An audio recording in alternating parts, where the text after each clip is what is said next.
Listen, listen, listen. It's Monday Night Toy Ramblings where I am fucking exhausted and would rather be asleep right now. But I'm here to entertain all of you.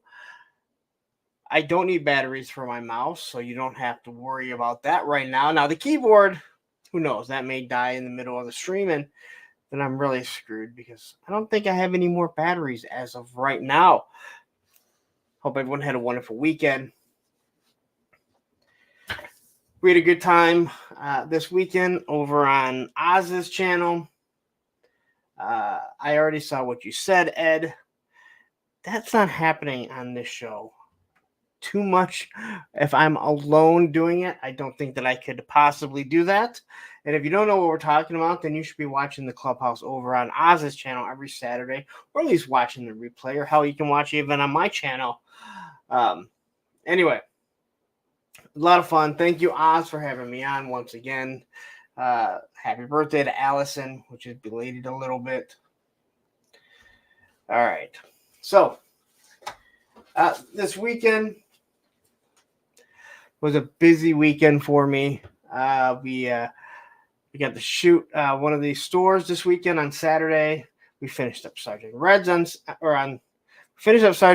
on Saturday. We did a whole show for Funky Town over on Sunday, and then this Saturday we will be doing My Pops here. So it's only going to be 3 shows to start off because I gotta get some content in so I can present it to people that I don't know all that well and show them what it is that we're trying to do. So I've mentioned before about the toys, the show that we're going to do, and I'm going to show you the logo that was designed by my future son-in-law. And here you guys go. And the name of the store is Our Friendly Neighborhood Toy Store. Andrew, I was trying to think of something. I had, our toy store and our neighborhood, but he came up with Our Friendly Neighborhood, kind of like Spider-Man. And I just thought it fit really well. So there's the logo that you guys will be seeing when it is finally done. And like I said, it's only going to be 3 episodes to begin with. And then once I get that up, I can approach other stores and kind of show them what we're doing and then go from there. So I'm excited about it. I'm excited to see what my son can do because he's doing all the editing. He's just done all the filming. He's really done the directing when it comes to where he needs me to be or how he wants to. He really has a vision for that stuff. So I'm extremely happy to see how he handles everything like that. He's actually filming a short movie for school right now for him and a friend. So I'm excited to see how that all turns out. He really does have a vision for certain things, and sometimes he has a hard time accepting compliments. Anyway, that is Our Friendly Neighborhood Toy Store. I'm sure some people will have issues with the name and will be rude and insulting. I love when people are rude and insulting. Like, it bothers me because anyway, but this weekend we should be able to wrap up everything. Like I said, I'm hoping for June before we go to Joe Fest. So who knows, maybe I can approach some other stores from outside of Michigan about in a year or so coming out there, and if it's something they'd be interested in. So anyway, okay. Let's quickly say hi to the chat. We have like 40 people in here, so we should have 40 likes. Yet it only looks like there's 22 likes. That math doesn't make sense to me. So we have a Legend Series here who's already a channel member. We have Mr. Wonderful who is the channel member. We have Turkish Murphy is in the house. Shark Eyes is here. Damon Knight is here. Crusty Old Crow. Hey, I'm here for my free notice. That's a good thing, right? Like we get some sort of patch. If you want to make a patch, you can get a patch. Jay Astro is in the house. We have Action Figs, one of my moderators. We have Tony's Figs, who I haven't talked to today, which is shocking, right? Johnny Reno is here, one of the best customizers out there. We have Machine Man. We have Allison Troy, the birthday girl. We have Turkish Murphy. We have David R., the first moderator. Matthew Matson is here. We have a Liquid Identity 101, Odin 01, which I gotta say something. I'm not gonna criticize the movie because I haven't finished it, but I started watching Rebel Moon earlier today. I watched like a half hour of it. I know Matthew hates it. I don't know. I haven't watched far enough to see, but I have to say, having Odin literally narrate the beginning just like the Thor movies. Now that is something as unoriginal as certain toy makers that call themselves original can be. Just want to say that. Thanos Copter is here. We have Eric Thurman. We have Travis B74, not one of the travesties. 3-star draws here. We have Gregory. I still don't know how to say your last name, even all the stuff you lent to me. Woody 222 is here. Chad N is in the house. Is there anyone else? Did I get through everyone? We have a Roman Graham here, and we have Mr. Wonderful, who's been a channel member for 6 months. Thank you very much. Christoph Scuba, I saw your comment. I believe you said that you are new. Because scuba is because you're a scuba diver. You said between G.I. Joe and scuba, you're going to be completely broken. I can only imagine what scuba stuff must cost. And TK804 Storm, what's up? Looking forward to the show. I know I have never seen your name here, so welcome. Great to have you here. You're actually, I know who you are, Ed. JLS Comics is here. Viper Scout and Wraith Mace, another wonderful channel member. All right. Really don't have a lot to go over today. I know I say that all the time, but I really don't. Not a lot of news. We get to the May the Power of the Force. Well, it's going to take quite some time, but at least I don't have someone interrupting me, Allison, every couple seconds that I'm trying to say something. And Wraith Mace right off the bat gifted 5 memberships. Thank you very much. You have gifted so many, you and Shark Eyes and a few others. I'm not trying to forget anyone. So Lone Dragon, Andrew David, Ted Darklaw again. He's been a member numerous times, yet still I don't think he's ever bought one. B&B Toys, he's new, and Turkish Murphy. So all good people. Let's see, 80s Toy Boy has shown up. We have Bees Battleground. We don't have a lot to go over 3 hours later. Hey, I'm not saying I won't get through 3 hours. I'm just saying we don't have a lot to talk about as of right now. We have the one and only Chaz the Guru. And I haven't seen too many of the memes that you used to do, Chaz. Are you slacking, or is it just not enough going on? Or am I just not paying attention? We have Payne's toy samples, just ignoring the Facebook people. Hey, I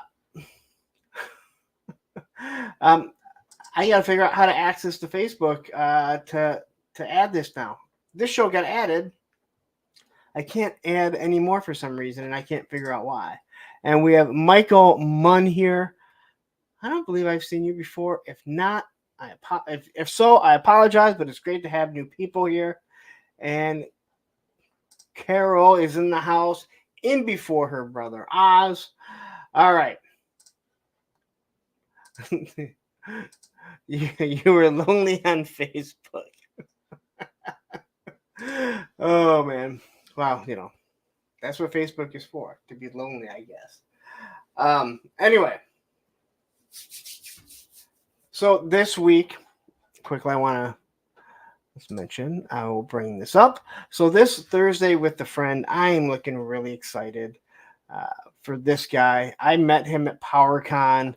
This guy does some of the best photography that you are going to find, and I mean it.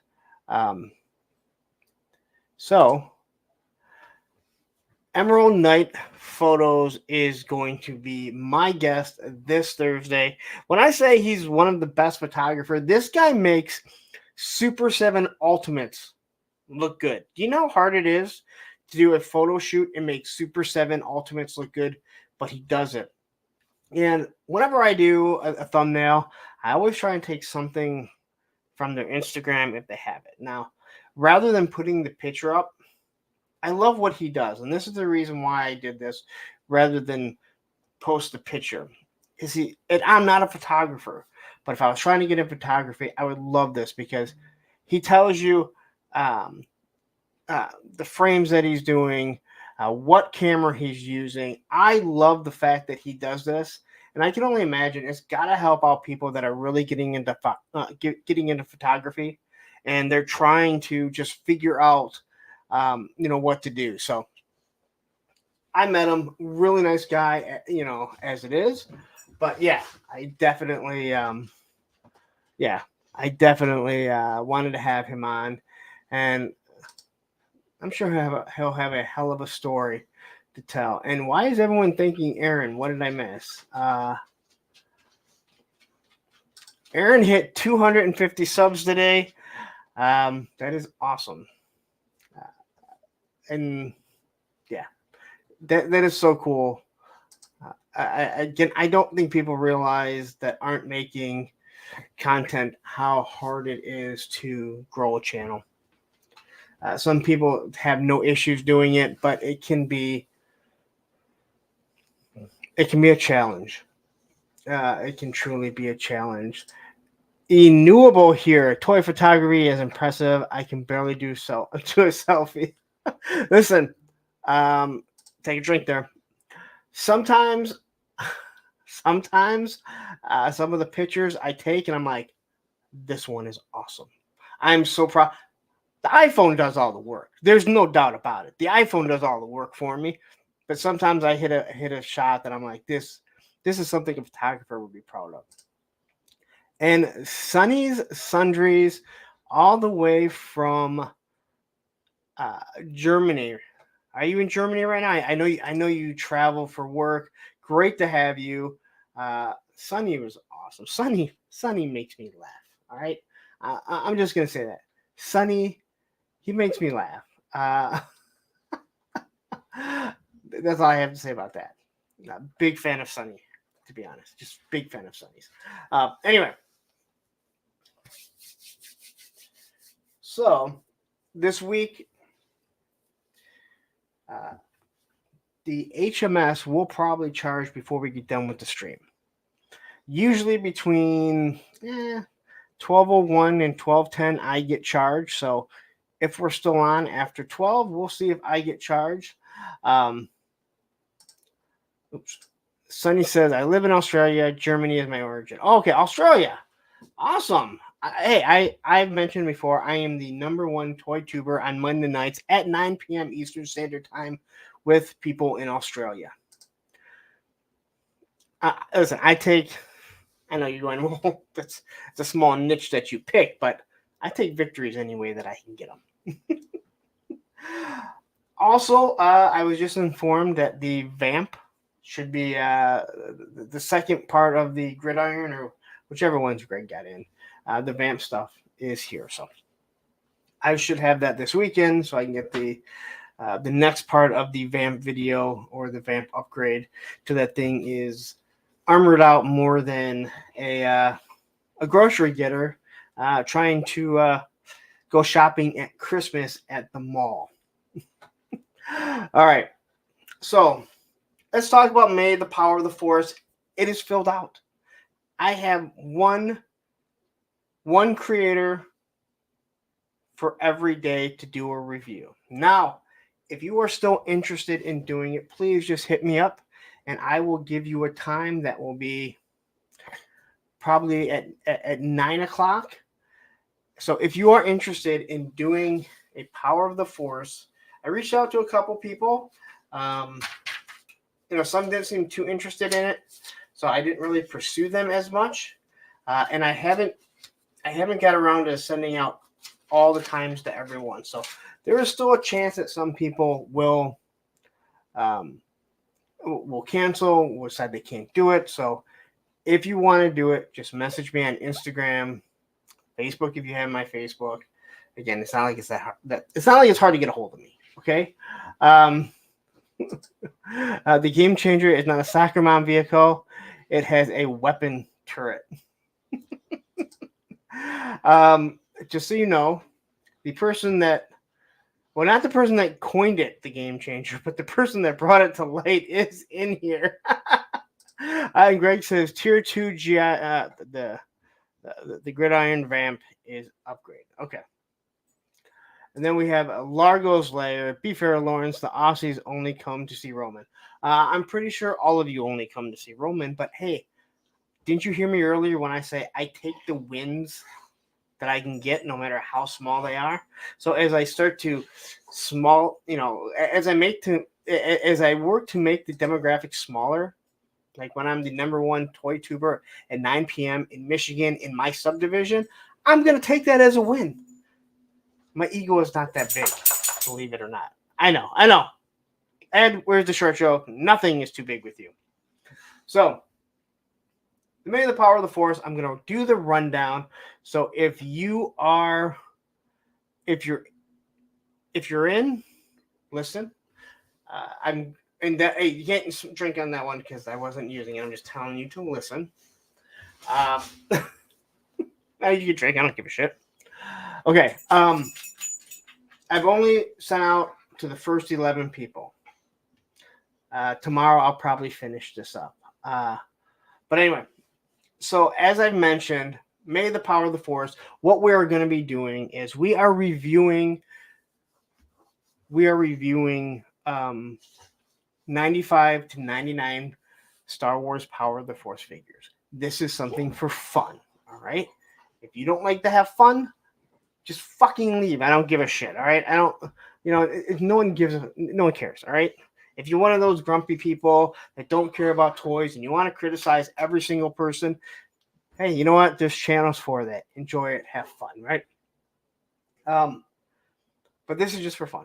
And if you want to get in on it, message me. So, starting on May 1st, mine starts, and that is Han Solo. And then after that, it's going to go up at 8 p.m. All these go up at 8 p.m. Eastern Standard Time. After that, Allison and I are going to do a live stream. We're going to discuss all of this.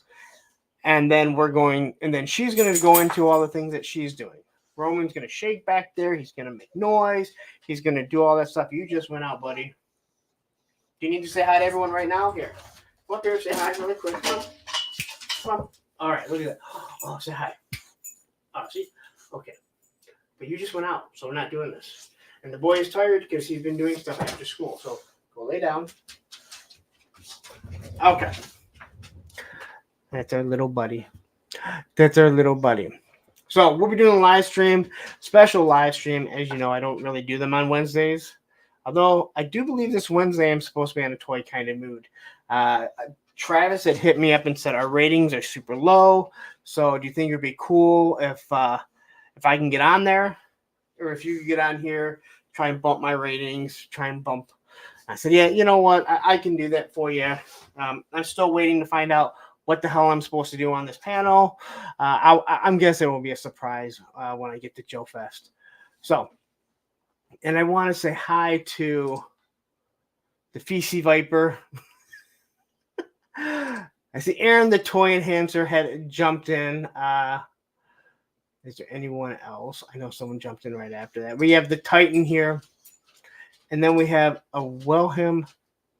I'm sorry. It's not a Wilhelm. I'm thinking of Wilhelm Scream, the band. Wilhelm Toy and Hobby. How are you doing? And you are in. Just so you know, I'm going to read these off really, really quick. Okay.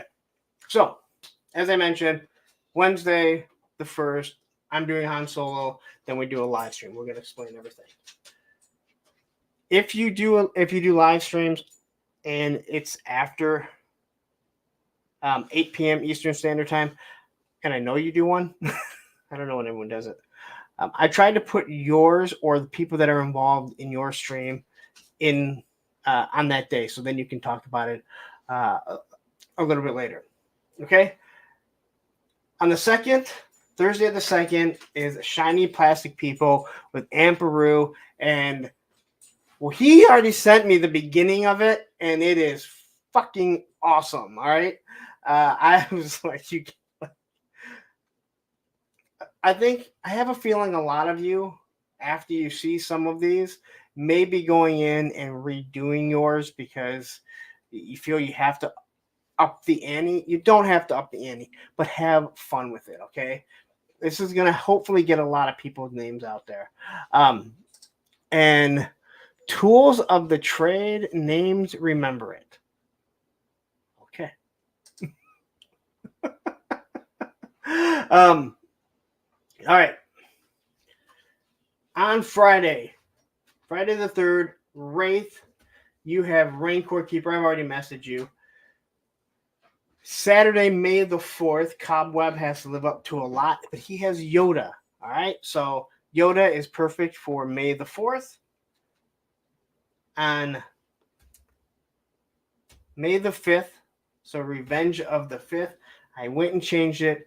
Kenzo, you have Vader. So there we have Yoda for May the 4th, Revenge of the 5th.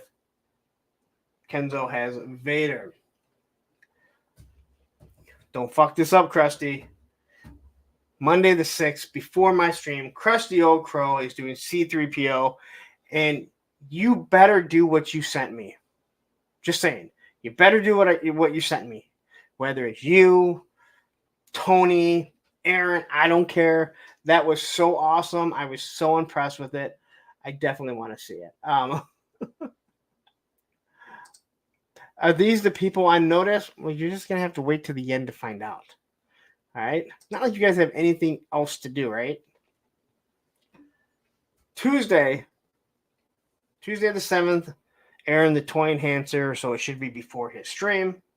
Thanos gets his Thanos Wednesdays back as he's doing Slave Leia Wednesday the 8th. Oh, Aaron, the Toy Enhancer, I forgot who you were doing because you literally bought $500 worth of Power of the Force. You kind of missed the whole point of like a $5 to $10 to $15 figure. So tell me who you're doing again. I completely forgot. So Thanos on Wednesday is doing Slave Leia. This may be a one-time watch because there's always a good chance that whatever Thanos puts in there, it may get taken down shortly after. Thursday the 9th, same time toys with Boba and IG-88 because like I told Oz, you can't hog all the Boba Fetts. So you're doing the AT-AT also. Okay, so we have 2 AT-ATs, which is, I can't believe we have 2 AT-ATs. On Friday the 10th, Hyperdelic is doing Lando. His is already done. He picked it up and he did it. And was messaging like Allison and myself asking when he can put it up. Like, not for a while.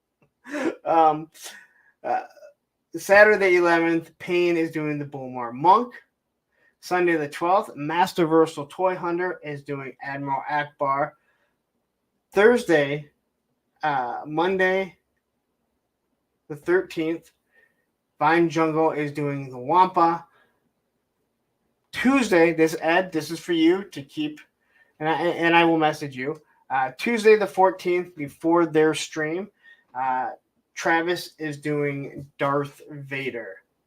Wednesday the 15th, before Tony goes on a toy kind of mood. Now, that one I won't be on there to bump the ratings, but maybe he can. He's doing Tarkin.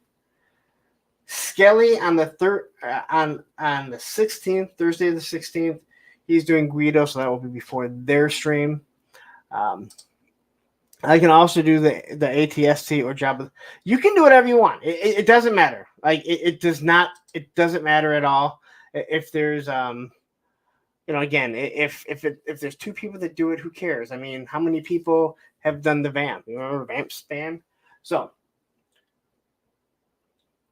on Friday the 17th, Brick is doing Muff Take and Cabe.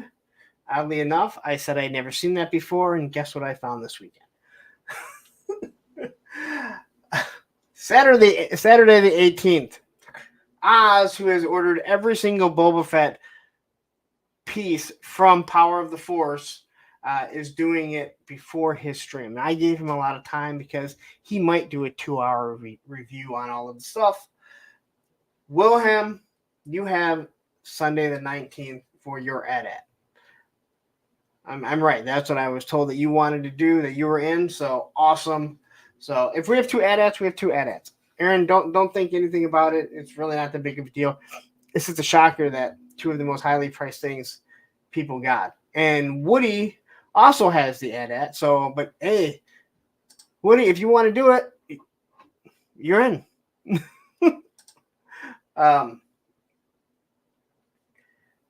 Monday the 20th, Shark Eyes is doing Chewy.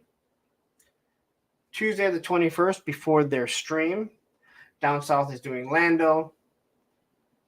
Wednesday the 22nd, Highly Articulated is doing the speeder bikes. I'm not sure if he's doing both or he's doing one, but he has Luke and the speeder bike, so he can do whatever he wants. Thursday the 23rd, Dreadnought Ryan is doing Bosk. We have Friday the 24th, Pop Blender doing Shizor. Saturday the 25th, Baldy is doing Thrawn. Now, I didn't even realize that Thrawn, the expanded universe, was part of the Power of the Force. And when Baldy said it, I was like, I don't think that's part of the Power of the Force. And he was like, boom, send it to me. I looked it up. It was like 98. So Thrawn, which I didn't realize was part of the Power of the Force. Sunday the 26th right now is Toy Habits with Dengar. And then we have Monday the 27th, Bud, if you fuck it up, I'm taking your name away. Shadows Luke, Tuesday the 28th, Speaking Moistly is doing the TIE Fighter. Wednesday the 29th, Fuller Figures, Jedi Luke. Thursday the 30th, Matthew Matson is doing Obi-Wan Kenobi, right? We finally got Matthew to do something. And then on Friday, Allison will finish it off with Monkey Leia. And yes, I will continue to call it Monkey Leia to the day I die because Princess Leia looks like a fucking monkey. Woo! That is how you waste 29 minutes of a show. Let's say hi to Mython the Python, bored and browsing. See a lot of familiar faces on the chat. Largo, Aaron, JLS, Mr. Wonderful, Willem, Action. Well, this is where we're all at on Monday. Well, that's why I'm at Monday. I think most of the other guys are too. All right. So let's take a look. Should we get into? I don't know if I have anything else. I'm all over the place right now. I actually got home early. I had all this time to do stuff, and I did stuff, and then I dozed off, and then I watched some of Rebel Moon, and was wondering why Odin was narrating it, and all those other good things. So.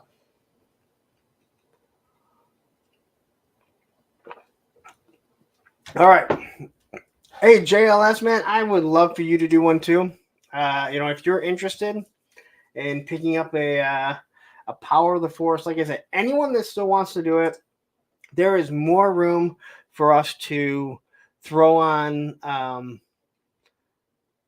There's more room for me to throw on another video, have yours go on at 9 o'clock.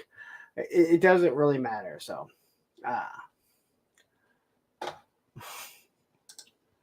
yes, you are forced to be here. I do my best. And a tragic hero. I want to say I've never seen you, and I have a feeling that Matthew's going to correct me. The name looks familiar, but thank you for being here. I might also do a video on the expanded universe Jedi Leia. See, it's so funny because I don't remember the expanded universe being part of it. So I must have stopped being a completist at that point. I must have stopped being a completist at that point because I had all the power of the Force for the first couple years, and the fact that I didn't even recognize that Thrawn when he showed it to me. Hell, I might have even had it, and I just was at that point where I was just buying stuff to complete it. So, yeah.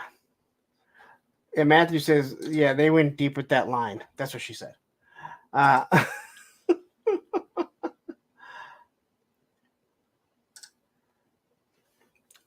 Yeah, so 97 was, and I don't need, like, when he sent me the picture, I didn't even recognize it. And he's like, yes, it's 98. I wouldn't search it just to be on the safe side. Floyd Williams, nice to see you. I didn't grab that, but maybe I'll pull it up on Instagram. I have seen it. Let me see if I can pull it up really quick. So we can talk about that really quick here. So let me see here. What was that on again? Fans Hobby. I saw that. Very interesting. I've already mentioned how big the the 3D printed has Skyhawk is. And I never heard of this. Oh, they put up another picture. All right, well, we'll start with this really quick. So we will present.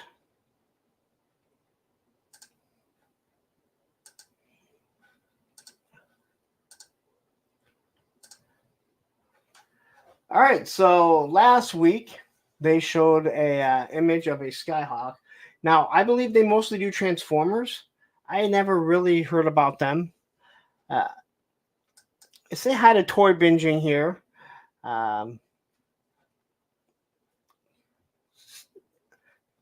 Stay here the whole time. Newfie 4024, thank you. Nice to see you. And Terrence, oh wow, you didn't start with a short joke. That's a first. All right, so they kind of gave you a shot. People could see that this was going to be a Skyhawk. It looks like it lights up. Oops.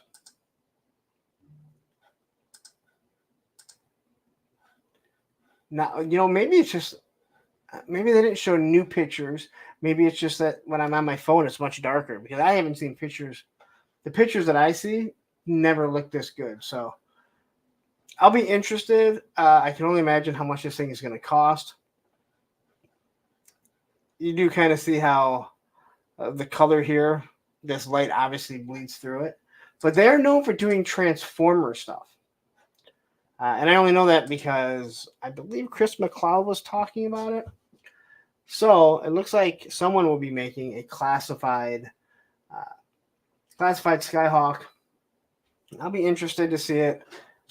I have a feeling that we're going to be getting one. I also have one printed, so I doubt that I would be purchasing something like this because I'm assuming it's going to be pretty high priced. But if anyone's ever ordered anything from them, I'd love to hear what they have to say. I thought you were ditching the start. I thought you were going to start ditching the hat and the shades. No, I can't. I can't deal with not having glasses, and I don't want to put contacts in.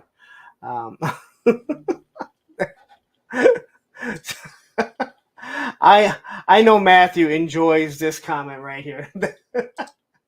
That is some J.J. Abrams level lens flare. You are absolutely correct. Yeah, this is really. It looks like it's shorter than the one that I printed, which makes me wonder how you're going to cram the feet in there. But maybe it's just, the angle that we're seeing. Toyomic Displays. Hey, Pumpkin, everyone. Nice to have you here. I have a 3D printed Skyhawk. That makes what makes this one special. Well, I mean, I don't know. That's the question. They're only showing this type of stuff. I've never heard of this, heard of this company before, because they do Transformers. If you look here, pretty much everything is Transformer based. But people knew who they were, and people were really excited about it. Um, Again, my 3D printed one is good enough for me. I wouldn't. I don't think I would be selling it to anyone. If someone wanted it, but I wouldn't be selling. I wouldn't be purchasing it to sell it. Uh, Carbs and Curbs. That's an interesting name. uh, anyway, yeah, I kind of forgot about that. So that's that. All right. So let's get into some of the news here. Masters of the Universe here. So they have shown off this this figure from Snake Men. I should do a better job of sometimes getting the names. I totally forgot the name. So any of the Motu guys, what's the name of this guy? I completely forgot it, and I really don't want to go search it. Matthew, shut your mouth. I know you have Motu stuff. I've seen it. Yeah, you get the bad mother, the bad mother tattoo water slash from a Skyhawk. It makes it look great. Yeah, I've seen a lot of those before. Thank you, Sonny, and thank you, Terrence. You know what? No, thank you to Terrence, but I want to say thank you to Sonny. Graph is in and saying it's running out of ideas, Snake Man. Made after a tower, stupid, but I need it. I like this one. We talked about this. Red guy would have worked for me, Jeff Morris. I'm with you.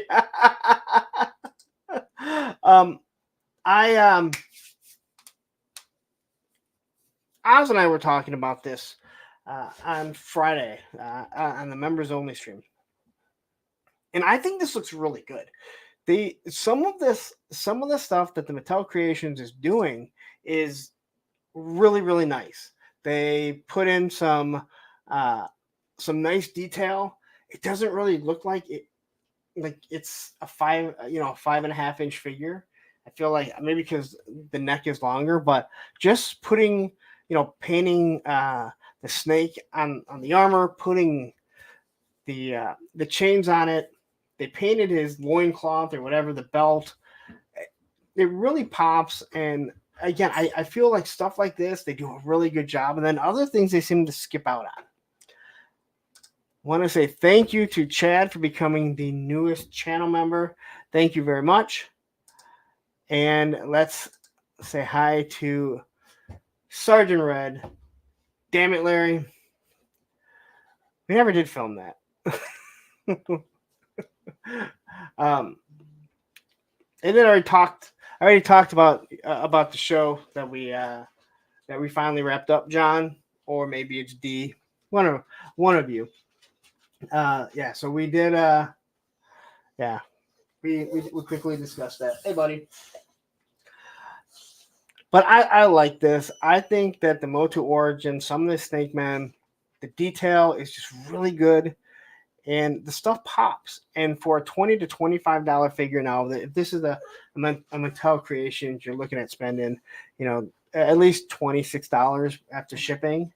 But again, really nice.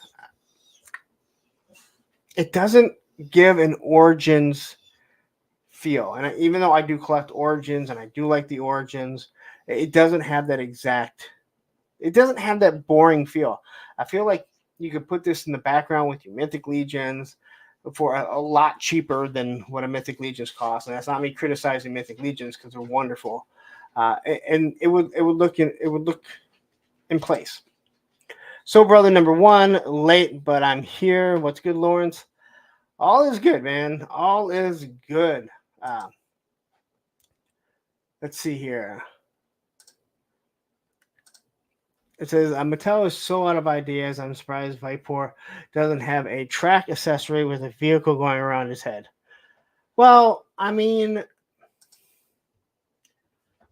are they out of ideas, or are they giving people things that they've been asking for, things that they're going to want? Uh, it's hard. It's hard to go back and always do certain things because there's no real media for it, especially when you're trying to go back off an old TV show. If you were talking, and again, I would have to rewatch it, but they've given a lot of characters and stuff that that we never got as kids. The G.I. Joe cartoon, and this is what Super 7 wants to do with the O-rings, and it is something that I really do commend them for. Yes, I'm saying something kind about Super 7 is they want to do figures that were never done before. There's so many figures from the cartoon, from the comic that were never done. I think Mattel Creations, or I think Mattel in general, did a pretty good job giving figures that no one had before, or some of the harder to come by figures. But they have gone really deep in with the Snake Men. There's no doubt about that at all. Not right now, buddy. Not right now.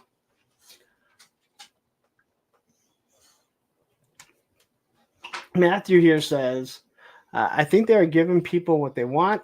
I think they care doing. I think they care doing great by all the super fans. I agree. Like I'm with you. Like whether you like Motu or not, I think that they're doing something that people want. Listen, Lenny. That's listen. That is something for you to think of when I want a Billy. That's all I'm asking for. All I'm asking for from Lenny and the team is a Billy and a new figure that has a pit bull. It has a pit bull as the animal that just happens to be named Roman and is brown. He's not asking too much, I don't think. But hey, we'll see. Cobweb Collector says a Castle Grayskull man would go great with this guy. Sonny says I'm asking for an Origins Fright Fighter, but Mattel does not deliver. Boo. And that's all the Mattel stuff that I have. Or all the that is all the Motu stuff that I have. Like I said, there's not much to talk about today, just so we know. So, brother, I take another shot. I said, listen. I mentioned something to Lenny, and for some odd reason, he did not seem like that was something that he was interested in doing. And I think so many people would love a Billy. He is so intricate in the comic. And I know some people only think of G.I. Joe with the cartoon. And that's why a lot of people don't understand that when they're mad that the O-rings they didn't make, the people will say, well, they didn't make a proper O-ring. I'm like, what are you talking about? Like, this is not what the cartoon looked like. The figures were never based off of the cartoon. The cartoon was loosely based off of the figures. So you're never going to get that. And that's not how it was supposed to be. But there are a lot of characters, and I think we're going to get to see some of them. But for some odd reason, Lenny did not seem like too hyped on doing a Billy figure. He's like, I don't know really what you would give him. And I'm thinking, I don't know, a cool ass eye patch, some swords, I don't know. To me, he's just so he's such a staple of G.I. Joe. He meant so much to the comic and to the lore between Snake Eyes, Storm Shadow, Cobra Commander, that he's a figure that I know they've made some before, made one well after I was out, but they never made one as, as a kid, but this is something that you really need to get into, in my personal opinion. There must be a discussion. Sunny Sundry says, and the Masterverse figures don't sell at all. Check Mattel Creations. The Origin stuff gets sold out in minutes.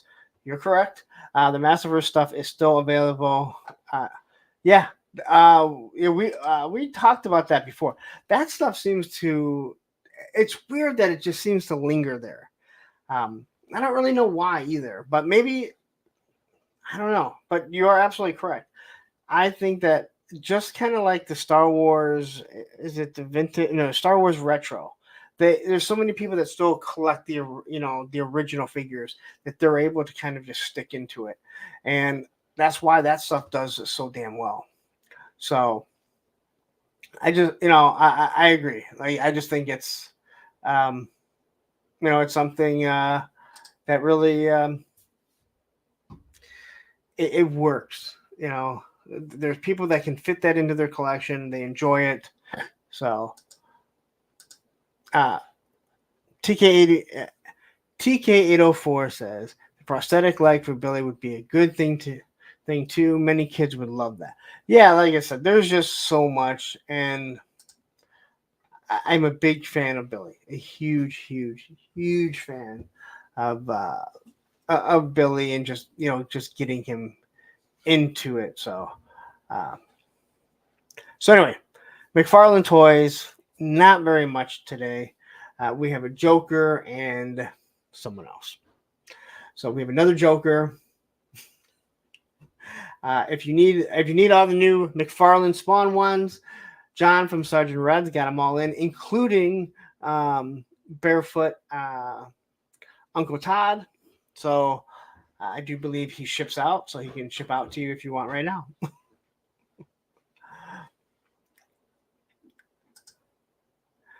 And that's all from the McFarlane. I didn't even get any Batman or anything that was being released. So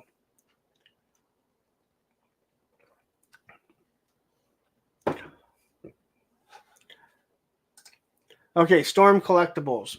I've never had a Storm collectible. These figures seem to be plastered on every single toy. Well, at least the two toy ones that I go to, Toy Arc and um, Toy.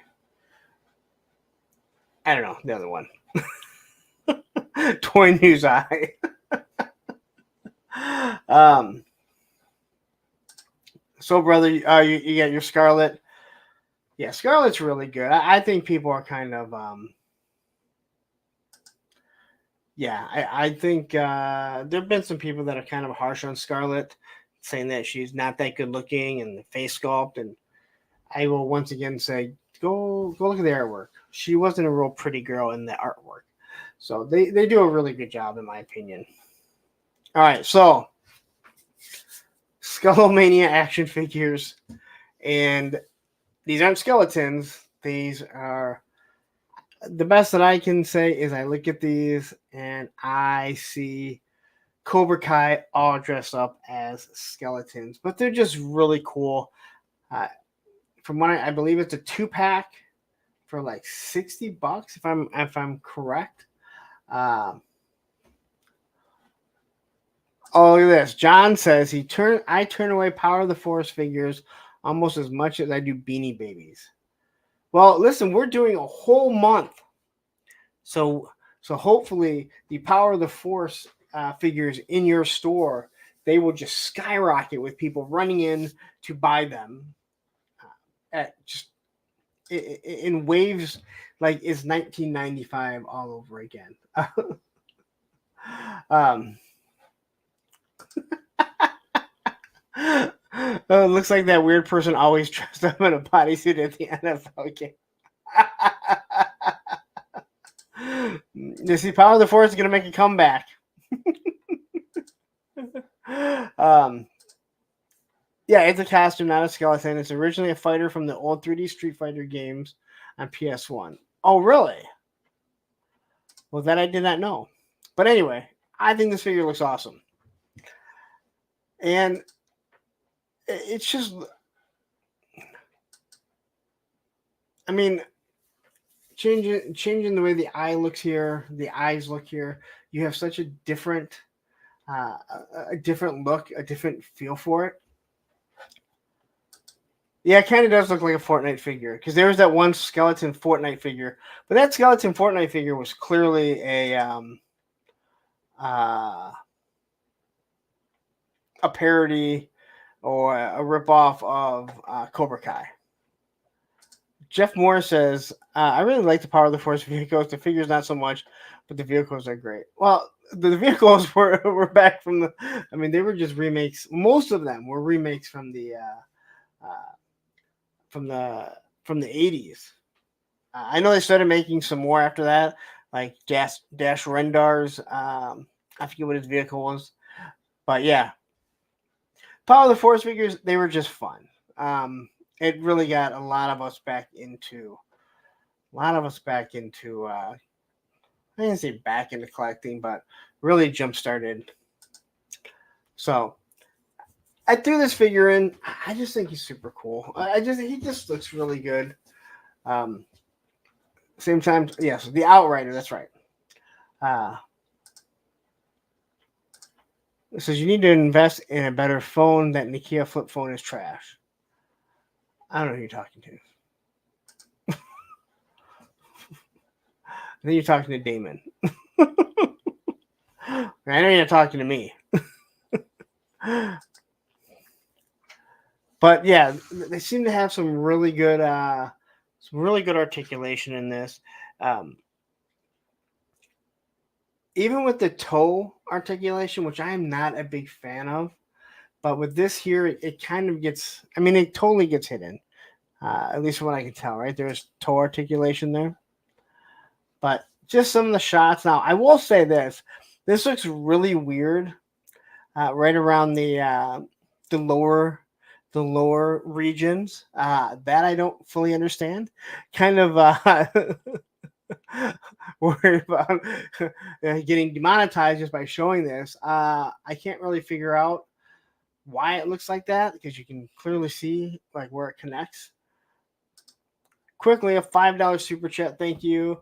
What do you do with your classified when you get your retros? Mine go back in the box.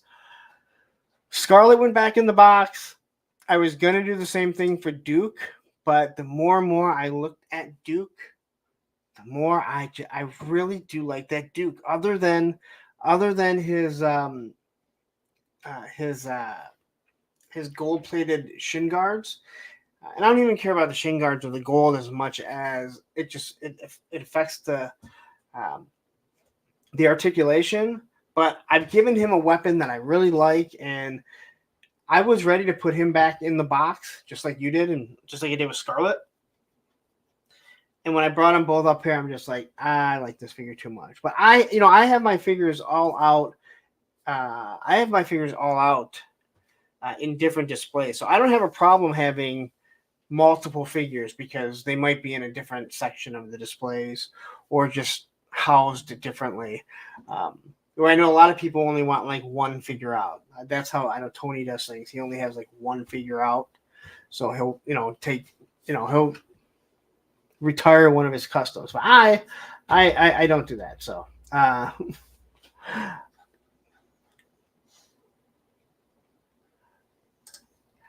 yeah. See, so yeah, Christopher. The only field variant that I have is Roadblock, and that's because I found him for $8. It didn't bother me that much. I do think he looks better though. I will give you that. Sergeant Reds with the $5 super chat. Put this towards a new McFarlane figure to review.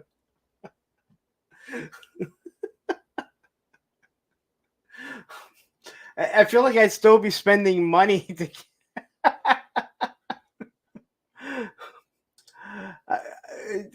I don't even know what.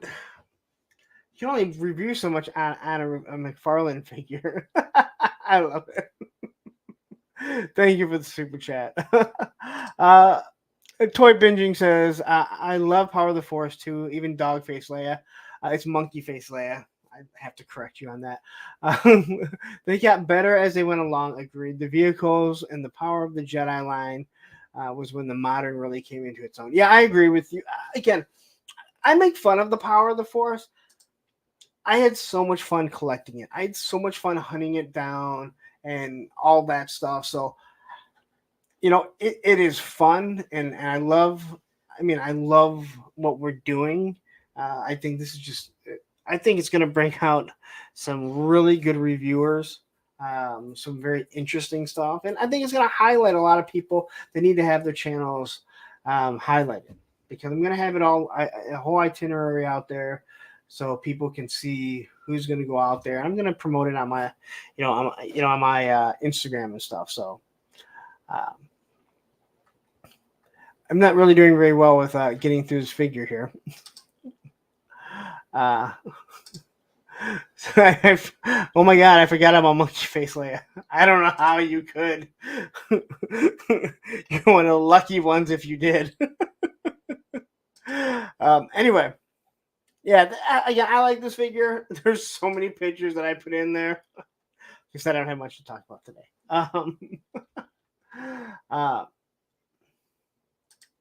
I said the Jango Fett Slave one was nice, cool play features. Not sure if I remember that one. I don't think I had that. Actually, I know I didn't have that. I'm just wondering if I looked at it. I actually have the other boat. I have the original Slave one. It's missing a door and some stuff. It's not the one that I originally bought. I somehow acquired it in a big lot that I don't know if I purchased or what I did. Retro Duke and Scarlet don't match the color scheme very well. I think Duke looks perfectly fine. I think if you pop, a lot of people like Duke's head better. If you pop Duke's head on the retro, I think it looks fine. Scarlet, no, her face was different, and as I mentioned before, everyone hated Scarlet's face. All I heard about that was how much they hated it, and all of a sudden everyone loves it and thinks it's great. And I think everyone's full of shit. All right. I think people just need to bitch to bitch.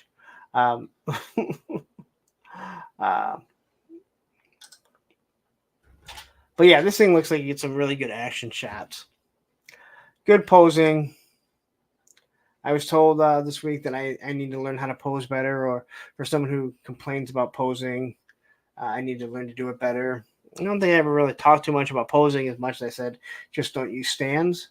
But either way, I like that on Facebook that the guy clearly watches my video. So thank you for that if you're watching right now.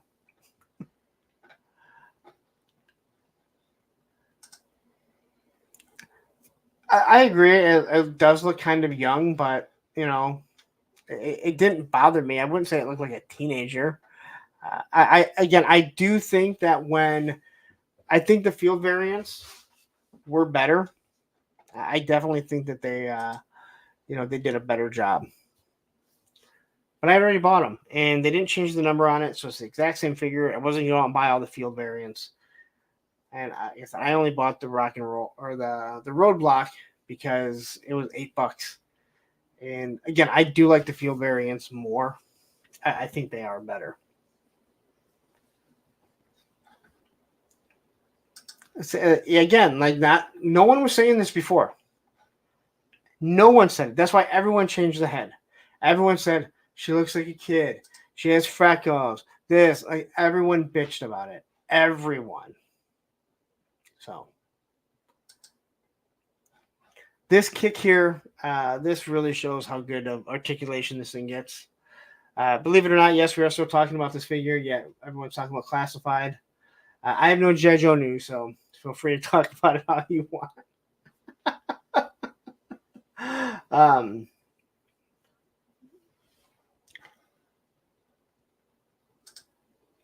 Retro looks out of place, like from the 80s. I don't think so. I've heard so many people complain about that. I've heard so many people complain about, well, this other stuff has the Joe Pro, and now they've changed it. Did you ever look at the original O-ring line? Sci-fi? Tell me where sci-fi fit into anything. Or what about a guy with a blue marine suit that doesn't wear a shirt? Or what about the karate guy? What about the space guys? How does he fit in with Stalker and Ripcord? The G.I. Joes never fit together. So people that complain that classified, like this one, doesn't look like it doesn't look the same, they're full of shit. G.I. Joe never looked uniformed. It wasn't like the X-Men where they all had, maize and blue. Just saying. Fatred, hello, Lawrence. You lay the law down yet? You've watched this show enough. You know we don't get to the topic till sometime in the 11 o'clock hour. Although we're going to be there way sooner. I mean, when you again, but you used to mix the O-rings together. It doesn't. I don't know what. Like, look at the GI Joe uniforms. None of them. None of them. There is no uniform. So that's all that I'm saying. I mean, again, if that's how you feel and you want to separate them, you can. None of the uniforms look the same. Hell, even Tiger Force, the uniforms are different and shit. You know, just again, my opinion. You can do whatever you want. Pinkerton, from what I know, is not showing up to anyone's house and taking it. So enjoy it and have fun. I don't care. um, Jeff Moore says, I like Joe's because I can pick and choose my favorites. No one needs to buy everything. Thank you. I mean, I choose to buy all the Joes, but you're damn right. I don't have to. Yeah, you're right. And not everyone has to buy everything. You don't have to buy anything with everything. You know, you don't have to buy everything with anything. It is a slippery slope. And yes, as much as I love the G.I. Joe team and what they put out there, putting numbers on it is a dirty thing.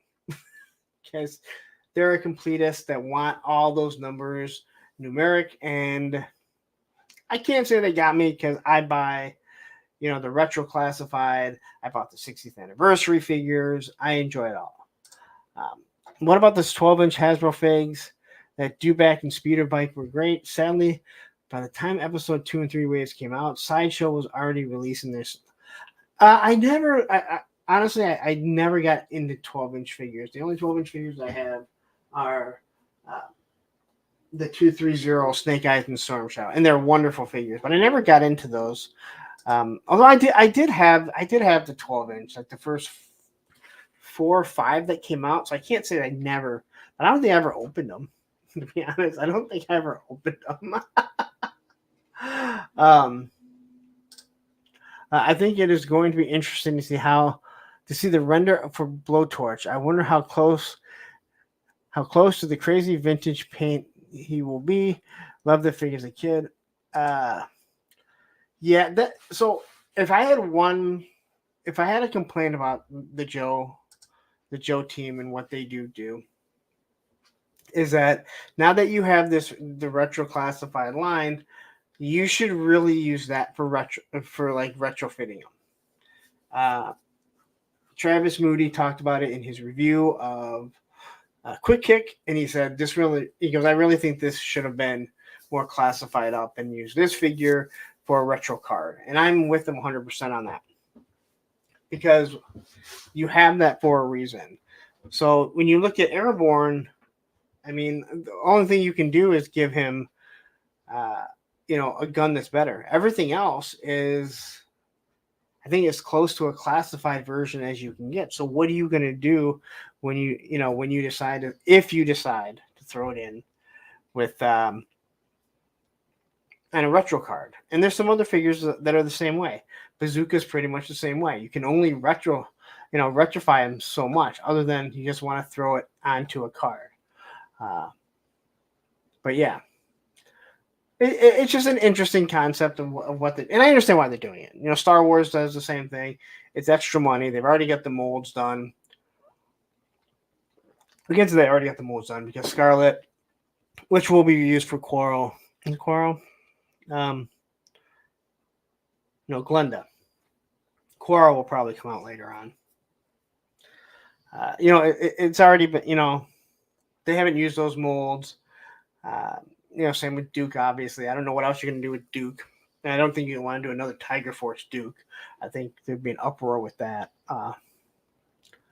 Yeah, Stalker is the same way. He's already retro. You do have Falcon. He clearly needs to be redone. The face will be done when it is.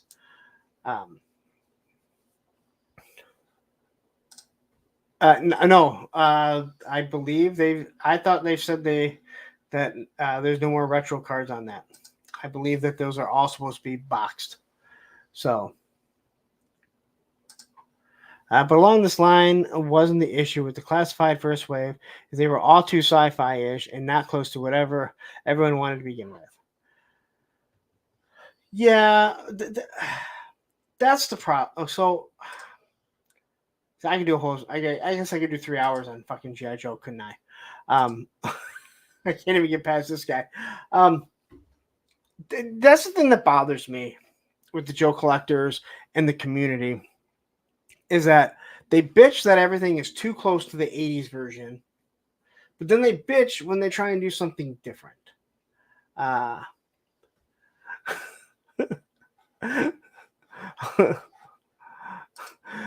Sonny, you're absolutely correct. But it got totally derailed.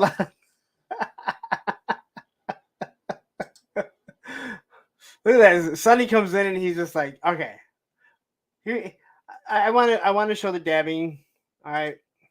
So here, since we're talking classified right now, let me just remove this really quick. Yeah. So the well, you guys keep derailing me. I blame you, right, Tony? I'm. Was I had to Joe really quick. We have Andrew Taylor who showed up. A lot of classic figures use Duke's body. Starduster is rumored. No, yeah, you're absolutely correct, and he will be. Yeah, I kind of forgot about. I mean, yeah, they're gonna reuse it. You're absolutely right, but they're not. I don't know how many more repaints of a Duke you're gonna get. I guess is what I was saying, but yeah, same with like Scarlet. But that was the problem, is that they tried doing something different with the Joes. People still whine that there's a Joe Pro on some of them. Like, are you fucking kidding me? Like, this is what you have to complain about with your toys. Like, you're that pissed off that there's this little thing that's called the Joe Pro. But then people, at the same time, they'll bitch that they don't get, that they're not, that they're not getting the exact same figure. But then when they give it, and they're like, oh, all they're doing is recreating the 80s. Well, they try and do something different, and people get mad about it because, I'm sorry, G.I. Joe has evolved over time.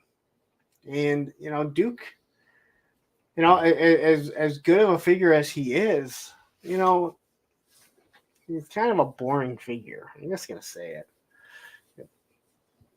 Asshole.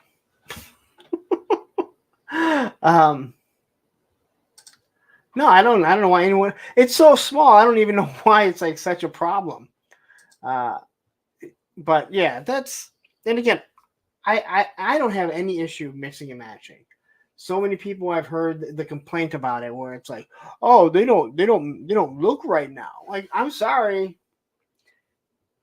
I'm not going into a forest all completely camouflaged with fucking sci-fi next to me who's fucking glowing fluorescent green, okay?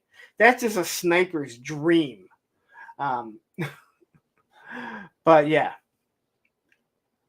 Well, not all of them had a Joe Pro, and maybe because he can't speak, but Lenny did also talk that the whole point about it was supposed to be like kind of like Tony Stark, where you could see an image of it. So he could sign to. He never did sign language either, did he? Sabir says, well, I was fine with what they did with the first releases of classified figures. No, they weren't perfect necessarily, but I was good with the classified up Scarlet, Duke, and Flint. I'm with you 100%. I do think that the Scarlet, without the articulation in the arms, is huge. So I'm glad they changed that. And I like the fact that they did a retro one. I like them both. But I had no problem if they were deciding to veer off. If you go back and watch the early reviews that I did, the whole point that I did them was I didn't see anyone comparing them. And when I compared all of them, they all had characteristics from the original. And I thought the whole idea, I wasn't nearly into toys like I am now. And especially knowing everything that's going, like how the industry works. I thought they did a great job of pointing out little cues and stuff like that. Even when you go to Beachhead, I never realized that Beachhead had his beret on his in his pocket. Like, that was pointed out by Lenny. So, there was a lot of things, and just, man, people just had an issue. With Lady J, other than the updated face on her, she's essentially the same release. You're right, she is. With a touch of retro thrown in with her classic accessories. But what was the difference between the classified and retro Lady J? Uh, the paint was, and then they gave her the classic camcorder that she had. Other than that, everything else was the exact same. Yeah, they didn't. They changed the colors a little bit. The only accessory that was different, they actually gave her less accessories.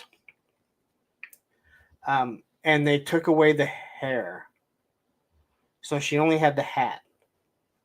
But it still came off, so you could still swap it. So it really didn't matter.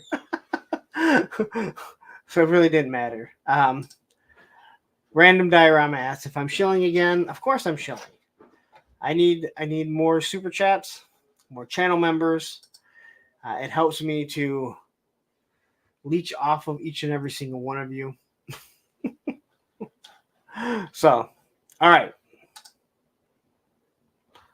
Let's get off of this for a little bit. We can come back to G.I. Joe later on. Hiya Toys announces another Star Trek, and this time it is Spock. Now, I will say this. I believe this face sculpt of Spock looks way, way better than what we saw of McCoy last week, who looked absolutely nothing like him. What's crazy is that he's the exact same body. Now, as I was watching Robo Don't Know, he was kind of complaining about how loose everything is. I mean, I think it kind of looked like when I was younger and I wore shirts that were too big and the cuffs were, just too long. So I kind of see that, but I really don't have an issue with how loose and baggy it is because I don't think it looks bad. They are a little bit tighter in the movie, if I remember correctly, and the bodies do look a little bit bigger than the heads. I know that's been pointed out, but I don't have an issue. I actually think this figure looks pretty good. And I remember when we looked back, Kirk we didn't have a problem with, but McCoy looked absolutely awful, and the McCoy 4-inch figure looked really, really good, which is kind of crazy. So you definitely get, something different here. But I have no issues, and if you like the J.J. Abrams, and I really do, I know Matthew absolutely hates it. I actually think this franchise is better than the first two. Although I believe Wrath of Khan and First Contact are by far the best movies. I think I would rather watch all of these movies rather than all of the other movies if you told me I had to watch them all. And let's say hi to Oz, who finally showed up. Make sure and slap that like button. You can just tap it. Tapping, just clicking it does the same as slapping it. But if you break your computer by smacking it, it is not my fault. I don't do that. Yep, the Star Trek Classic Film Select. Yeah, I don't know. Like, I can't stand the Free Willy one. And let's go back and save whales. I'm sorry. I don't know how anyone thinks that's a good movie. That movie's awful. I think that is that the undiscovered. I just refer to it as Free Willy. I didn't like any of them. Honestly, I mean, some of them were decent to watch. And maybe if I went and watched them now, they'd be a little bit better. Wrath of Khan is awesome. And First Contact is awesome. And Generations it's fun. All right. They could have done better as a movie. It was nice getting to see the Enterprise B. Of course, it gets destroyed. So, yeah. But the J.J. Abrams one, I actually think are better movies, better movie series for me to watch because you're able to change the whole timeline because you did a different timeline, which I like what they did. Right now, people are trying to do Star Wars movies and Star Wars shows, and they're trying to find a way to fit them in to try and correct or make those last awful Disney movies make some sort of sense. They make no sense. So, but yeah, if you like Star Trek, I don't know there's that many people that like Star Trek, the J.J. Abrams version, to justify making for Hiya to do this, but hey, I would hope they do some research. They don't go bankrupt because of this. um, you know, that's a good question because they announced that there'll be a new one, and then it says there's not, and I don't know. It's I don't know. I think a Star Trek movie is like one of those things. It's like, oh, when it shows up, you're like, oh wow, look, there really is one here.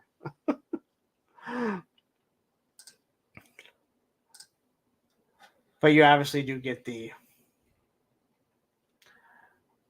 Vulcan hand, which is actually pretty cool.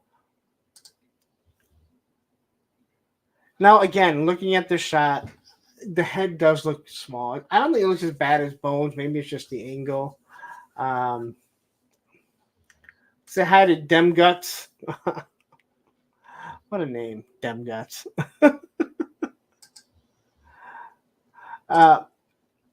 Sunny Sundry says Generations has the problem that they could have put on TV show. I agree. Same with the Insurgents, or how the ninth movie, or whatever the ninth movie was called.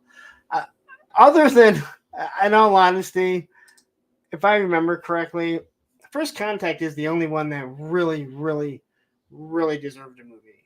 The other ones, like I said, they could have been, they could have been anything. So, Joe says, I love all the Star Trek, but I'm happy with my 90s Playmates figures. Those things are actually really cool. Yeah, like the Playmates that they did in that big giant Enterprise.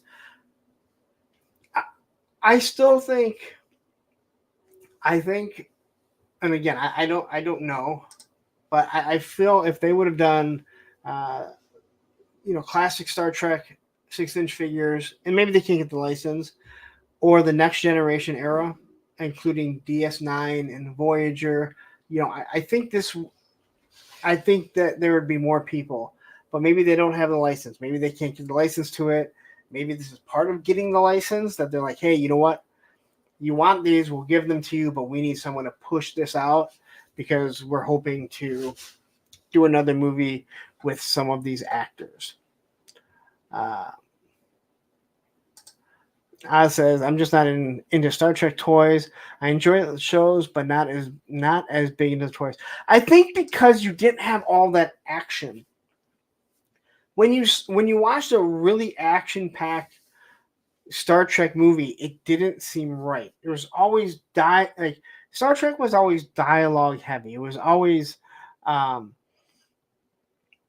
story driven more than action driven for the most part. Don't get me wrong, Kirk tried to, but it wasn't like it was action from the moment it started to the moment it ended, and especially the movies. The movies were not all that action packed, and I believe that J.J. Abrams kind of changed that. And again, I think for the better, but I don't think it would have worked. Like, even when I look at First Contact, a lot of the action in it, I don't think it fits in the Next Generation. But I just think it's just such a good movie that I have absolutely no problem with it. And I actually definitely enjoy it.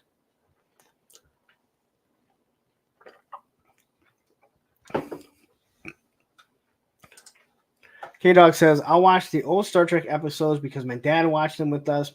I'll explore a bit of DS9 because it was different. Star Trek outside that, except for Wrath of Khan, is not my thing. Yeah, I think there's a lot of people that are not into Star Trek. They don't get the appeal of it. And I think a lot of that has to do with whether whether you realize it or not. I think a lot of that has to do with, I got a good analogy here. I think a lot of it has to do with Star Trek and Star Wars. And it's the same reason why a lot of people cannot deal with having Action Force and G.I. Joe together, right? They feel like they can't survive in the same universe, in their same headcanon. Where Star Trek was completely different.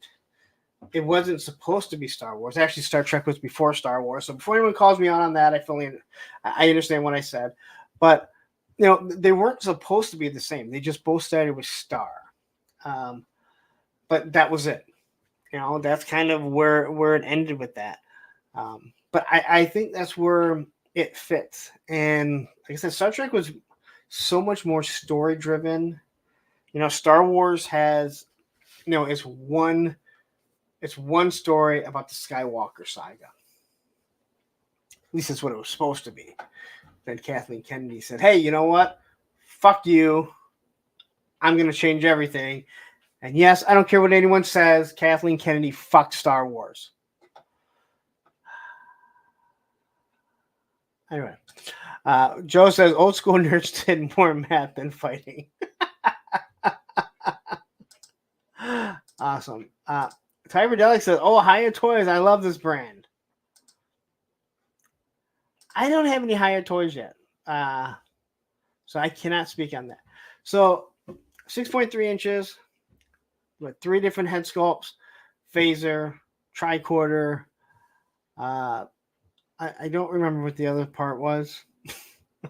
I don't understand why there's 2 stands. That's kind of confusing. But they clearly are really going down the Mezco line of what they're trying to do. I'm not going to say they're copying Mezco, but they're definitely taking that, hey, let's do soft goods. Let's do 6-inch figures. A bunch of hands, not nearly as many as what you're going to get with Mezco. And the price is, I believe, a little bit cheaper. But I would love to see them do other 6-inch figures. But some of their face sculpts are hit or miss. Like we talked about, Bones was so bad. I thought the Rambo looked really good until it got brought up that it looks like Al Pacino, and then no one could not see Al Pacino in all those Rambo pictures.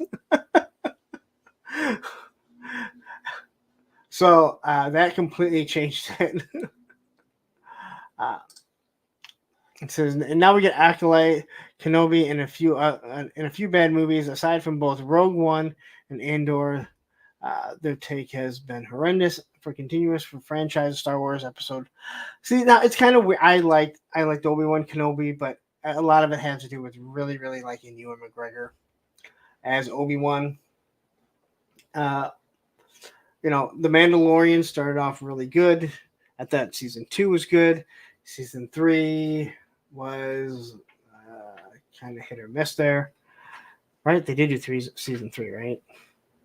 Just trying to make sure. Book of Boba Fett was...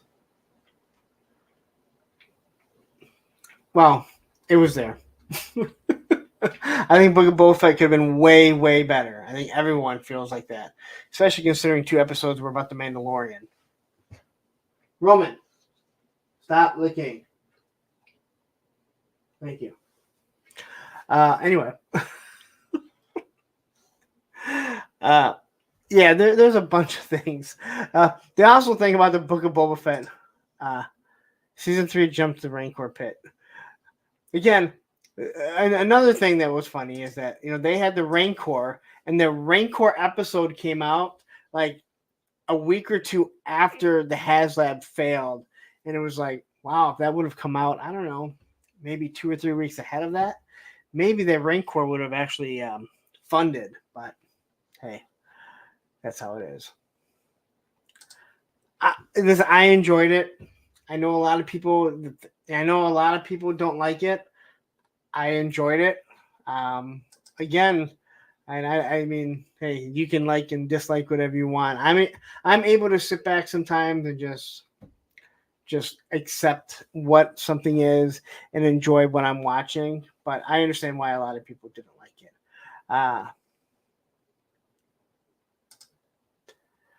We looked at that, and I'm trying to think back. If I remember correctly, I thought it looked pretty good. I would assume that they got to be coming out with a Dolph Lundgren one. I hope if they do, the Dolph Lundgren one will look better than his He-Man figure.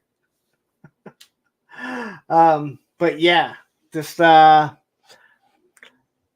I'm trying to remember back, but I remember going over that one because someone had said something that just made no sense on one of their streams about how he doesn't know where it comes from. He thinks that Universal Soldier may come from a movie or something, and I went, yes, it comes from the Universal Soldier movie. It literally comes from the movie Universal Soldier. All right. Some NECA here. This is up for pre-order on Target. There are some people have found it in Target. I am not going to search every single Target. I love how this looks. As most of you know, if you've been watching the channel, you know that I'm a huge Gargoyles fan with these figures. I don't care that they have giant wings, although I will say, as the draped wings come in, I basically do use the draped wings, and the wings are not the problem. It is the tails that get in the way, that knock everything over. But this thing, he does come with the draped wings, and you can have him. You can not have the draped wings on him, so you're able to just have him with his trench coat on, and you can use, I hope, these wings on the actual figure that he has. That way, you can kind of get rid of them, because I don't think that we have wings for him. I don't think they have the draped wings for him yet. So, and I'm fine with him just having a trench coat and not having the wings. Although having the wings over the trench coat looks really, really cool. But it's in this black and white. I don't know. I just, these things are just so much fun. Xavier going back here. Yes, that's true. A lot, and I mean a lot of Star Wars fans hate Andor, but that was one of the streaming series I really can get into from story and pacing. Andor was good storytelling. I love lightsabers as much as everyone, as much as anyone. I love lightsaber fights. But it's okay to have a series without lightsabers. You don't have to have Jedis, because the Jedis were extinct for a millennium, right? No, I'm sorry. That was the Sith. The Jedi were extinct. There are stories without lightsabers, and they need to be told. And there's nothing wrong with saying, hey, we have this vast universe, and we should do movies where we don't need Jedi, Sith, or anyone that is Force sensitive, because there's other things going on. Because you can have other movies and series that have that stuff. So I understand. And the people that I heard, my biggest complaint about Andor is that they have laser AK-47s. They just had, AK-47s for lasers.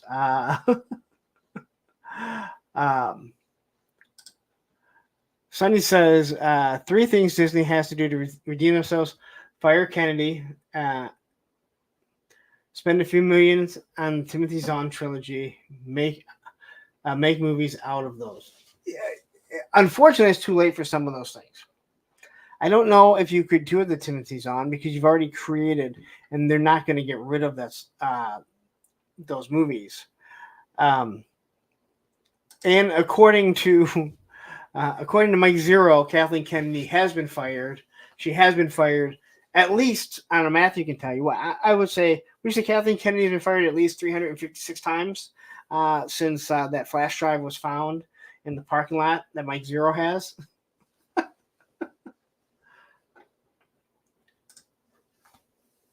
People are already complaining about that because it is only going to be Goliath. If I remember correctly, they said that it's only going to be based on one gargoyle, which is Goliath. I have a feeling. Oh, I don't have a feeling.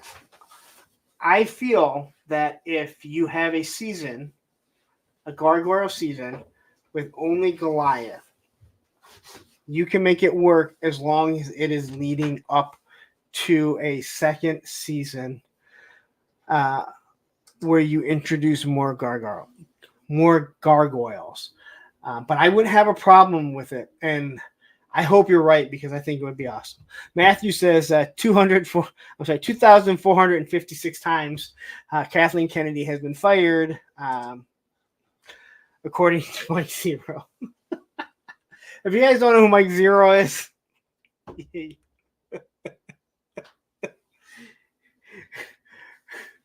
He's one of my favorite YouTubers that I don't watch anymore. um, but yeah, I'm excited for this, man. I don't know. I should have it next week, so yeah, I'm ready for it.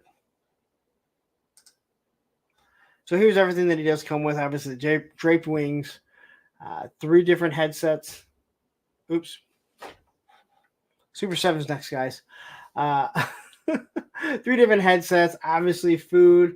So lots of accessories, lots of things that you can use for roadblock to maybe cook if you do photography and different things like that. So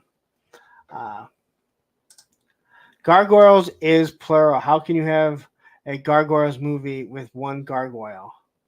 Again, I feel that if they are leading up to a second season, Matthew and I talk about this type of stuff when it comes to nostalgia. Everyone wants to cram everything into one season or one movie, and that's where you end up failing. Where we said like Cobra Kai works because they didn't try and do that. And again, if that's what they're going to do, that hey, you know what, we want this to go on for 3 to 4 to 5 seasons, we're going to introduce Goliath, and this is where he's going to meet,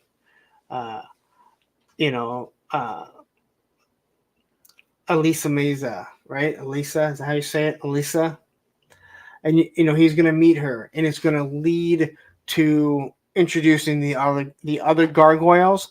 I'm perfectly fine with it. If you plan on doing 5, 6 seasons with only Goliath, you're right. It's not going to make sense.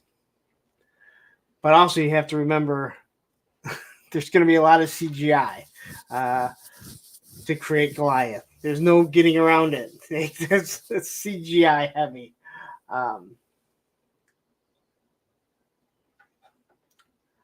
Matthew says it's going to be like the TV show Beauty and the Beast. I didn't watch it, so I can't speak on that.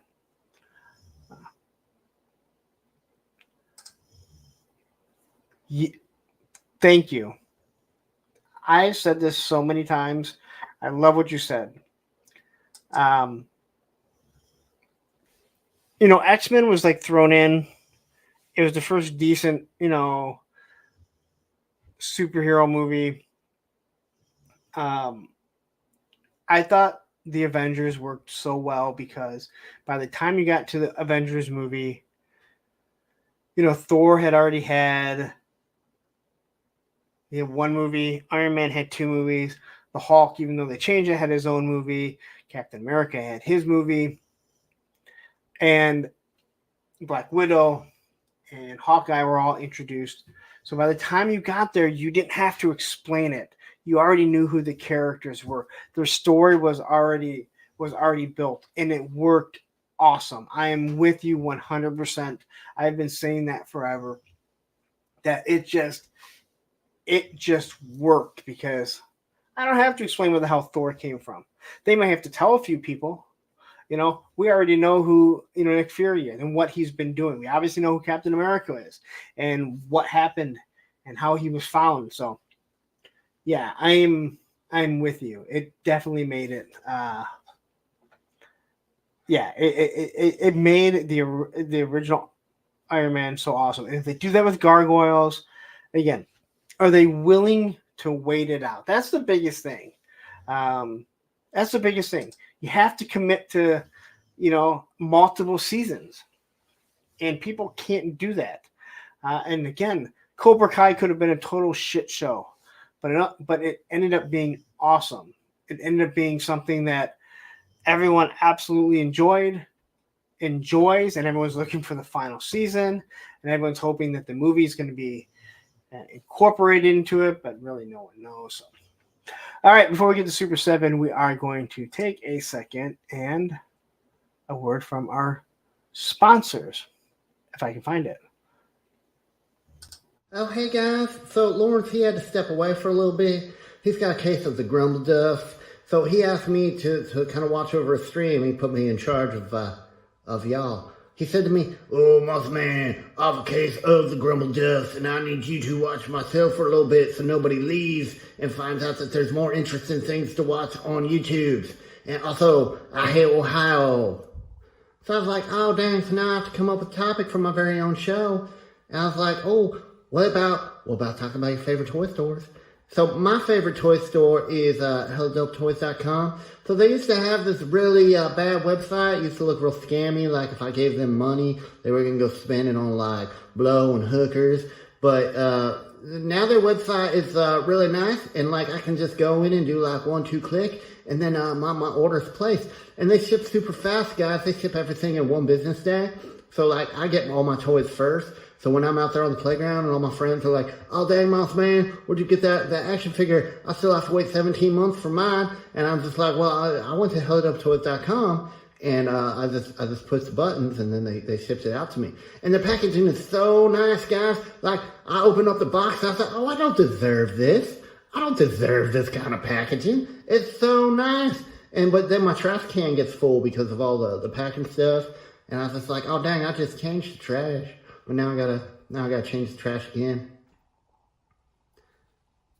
Oh, you're right, Matthew Matson. You can use the code APWT at HelloDopeToys.com and save 10% on your order. So how that works is, so you're gonna save 10%, and then a Punk with Toys, he has to pay that 10% that y'all saved. So if you don't like Lawrence, you can just go to HelloDopeToys.com and just buy a bunch of stuff and rack up his bill. So then like at the end of the month, they're like, Hello Dope Toys is like, "Oh, Lawrence, you owe us $1 million because of all the 10% codes that everybody used." And yeah, that's how that works. Okay, guys, so it looks like it's time for me to go now. So make sure you go to HelloDopeToys.com and like and subscribe, and then in the comments put what your favorite toy store is. But if it's not HelloDopeToys.com, I'm probably just going to delete it, okay? So, all right, guys, bye! Oh my god! As I really like the first commercial. I still laugh when I hear my 5 subscribers, but I think Moss Man really he put his heart and soul into that one. So, and it gives me a little bit more time to go take care of things if I need to. And if you have an order from Hello Dope Toys, I say give them a try. You will get a 10% discount if you use my code. I don't have to pay it back, so buy as much as you want.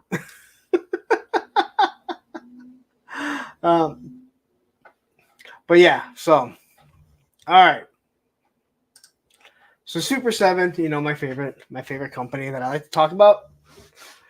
But I will discuss them, and we'll talk about a few other things. I don't talk turtles, but these are the SDCC exclusives. So that's why I threw them in here. So if you are interested, here you go. Mikey's Pizza. Now, I will say again, if what Super 7 showed you, if this is what you got and the figure felt good and quality was good, I would not say so many bad things about them. I would not literally attack them because I don't, I don't attack them, I guess, but I don't, I wouldn't be as harsh on them, I guess is the better way. Unfortunately, I think their products are less than. I think their quality, their QC is really poor. But if you are interested, here you go. The pizza box is really cool. Like they do really well putting stuff, presenting. Here we have a clear Dungeons and Dragons. So if you do look really close, there is a figure there. Honestly, I didn't even know they had a Dungeons and Dragons Ultimates line. Did you know they had an Ultimates line? Because I think I completely forgot that they did this. But here you go. Oh, I must have forgot to put one in there. All right, so this is the Zartan. Now, this is the SDCC exclusive. Here's what I'm going to say. If you are collecting Ultimates and you feel like you need to have this will probably be more expensive on the Super 7 site. You'll probably pay $20 for shipping and handling. They will take their sweet old time to send it to you. Just wait, because it will end up on BBTS and Entertainment Earth. They always do. These aren't real exclusives. They're just one-offs. Is what they really should be. That they first sell them at San Diego Comic-Con. And Joe says that he needs those D&D Ultimates. So there is somebody that knew that they had them.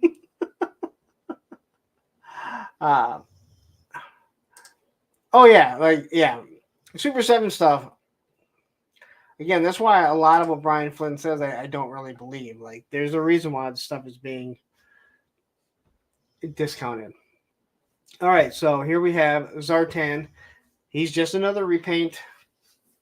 I do like the color scheme. He comes with what I hope is at least a soft good robe. It comes with the mechanical snake where he can communicate. Still has the same gun. A few other accessories, but he's probably going to be a little bit more expensive because there's less. There's less that's going to be produced, and they give him less accessories, which is something that Super 7 seems to be known for. That they don't really care, if a figure is bigger, they charge you more. But if a figure is smaller, you better be damned that they're not going to charge you any less. And people will make excuses for it. We're getting to see less and less of it, though. All right, Poncho Studios, take care. Glad you were able to jump on for a little bit. They don't know yet. I'm surprised the first one color changed. I mean, to be honest. But I haven't seen it in person actually color change. They also said that the reaction figure would color change, and they flat out lied about it. But people do have these at hand, and people have said they do. This one here, there hasn't been anything mentioned. So,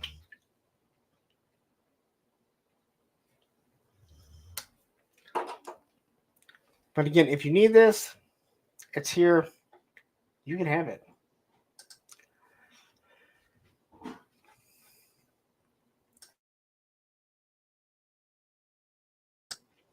All right. So the reaction figures. I'm not a fan of the reaction figures. They're overpriced. I don't think that they're overpriced. They're overpriced. The same way I believe. The same way that the Ultimates are overpriced. So they're giving you. It's not Destro. I forget what his name is. Someone tell me his name. I forget exactly who he is. But this was the Palatoy version, the Action Force version. Maybe in person, Red Jackal. Thank you, Matthew. Maybe in person he'll look better, but he looks like he kind of has a floating head because the inside of his collar is white, so he just doesn't seem to fit. I think the color scheme, for the most part, is actually pretty cool. And again, I don't have any type of connection to the Palatoy line or anything overseas. It's cool that they make it for people that want it, but it really means nothing to me. He's Destro, right? But yeah, you have your little skull and crossbones here. I love the fact that the grenade and the missiles come off. Like, Super 7, you're not really giving us anything, although you think we are. But even here, with it zoomed in, his head still looks like it's just floating. Like, he's just kind of floating there.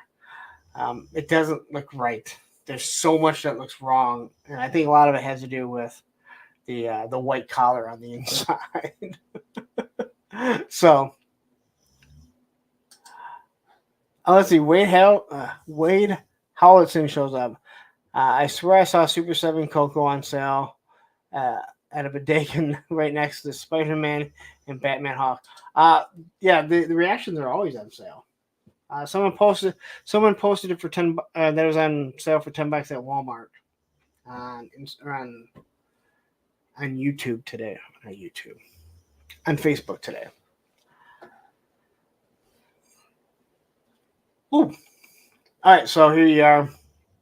Artwork. They do a good job with the artwork for the most part. I don't have an issue with it. If you're on card, then hey, you know what? Here you go. Enjoy it. I just don't think to figure out. They don't do very much for you. Rachel says OG Palatoy action figures were 5 PO, so this fits with the original design.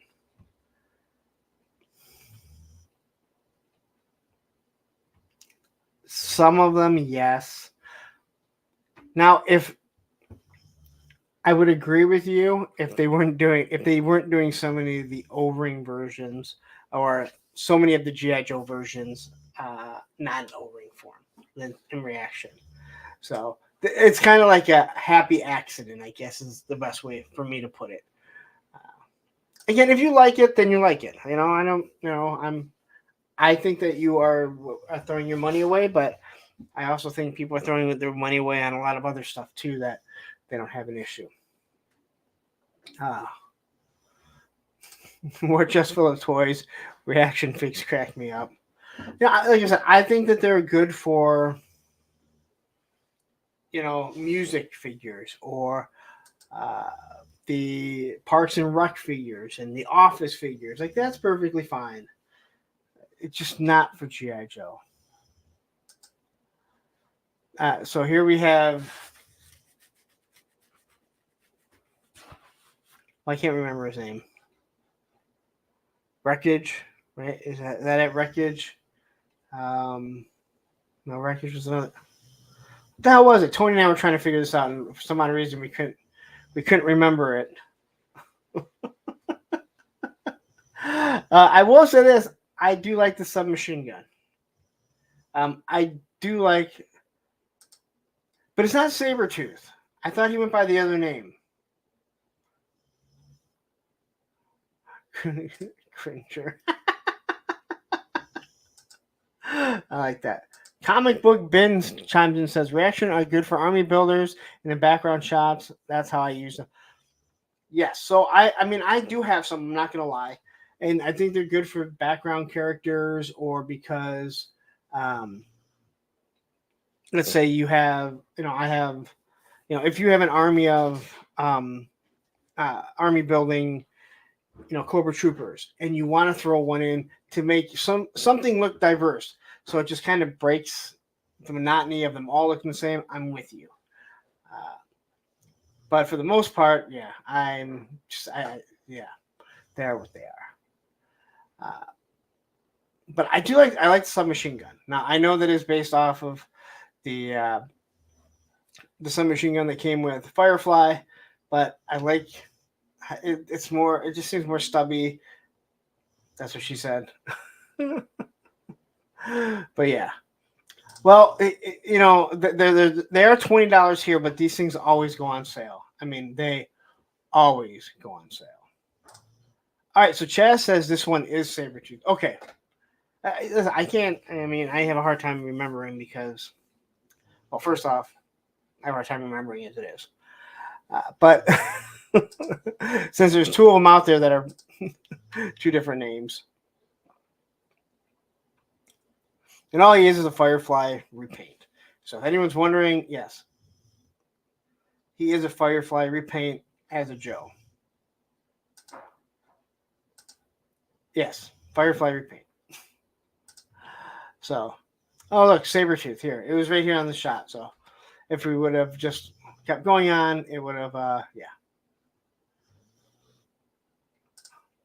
Punk, I'm always impressed with your consistency and your viewers, dude. Do you mean the same people, or are you talking about my consistency and not knowing what I'm talking about?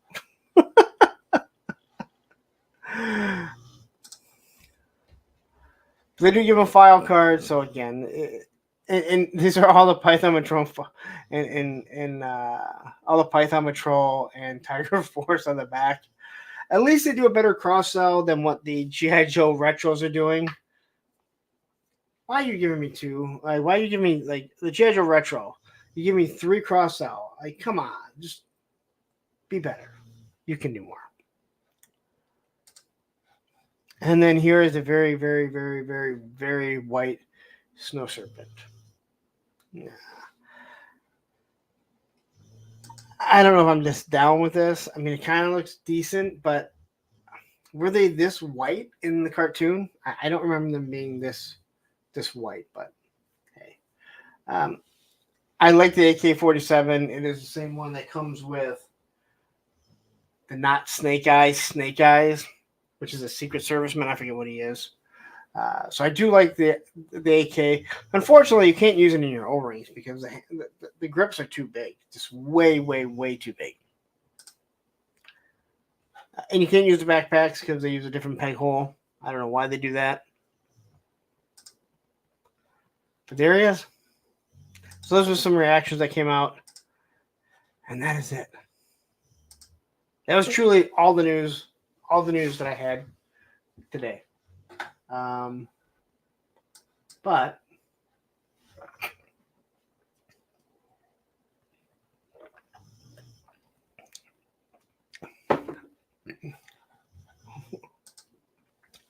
it looks like a mummy has a snow serpent. It does.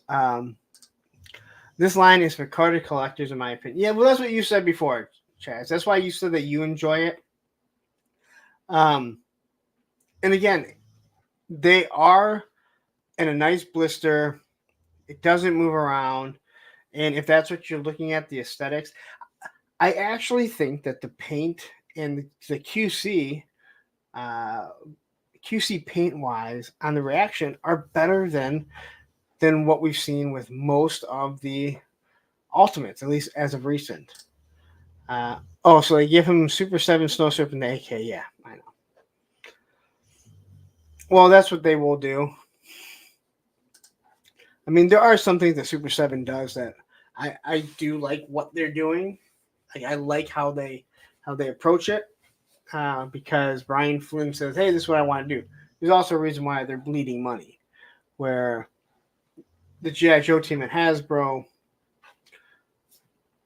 I think they realize they have to walk a fine line, because I think if they lose money, that there's a chance that they would just kind of cut bait with the classified line. I mean, they're doing so well for them now, but they really, really did a few.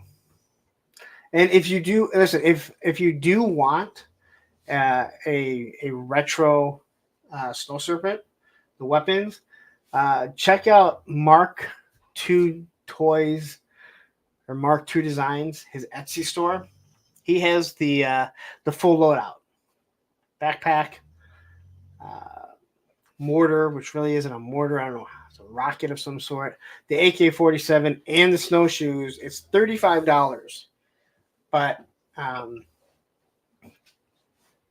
he makes good quality. But it is identical. When you get Gridiron, they actually, they upgrade it. They make it. And when I upgrade it, they update it, I guess is the best way to say it. But yeah, that's to me, it's if you want to get the upgrade or make the figure look the exact same, you can. I laugh because Mark II Designs and Mark II Toys is now designing Valorverse weapons, but they are vehemently against 3D printing. Hence the reason why they attack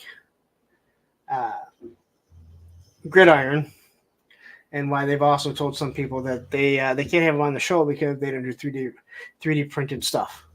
But the guy they have designing their weapons sells this 3D stuff. Funny how that works. Anyway, so the other thing is, and this is not really news per se, as this is, this was, I got the email today that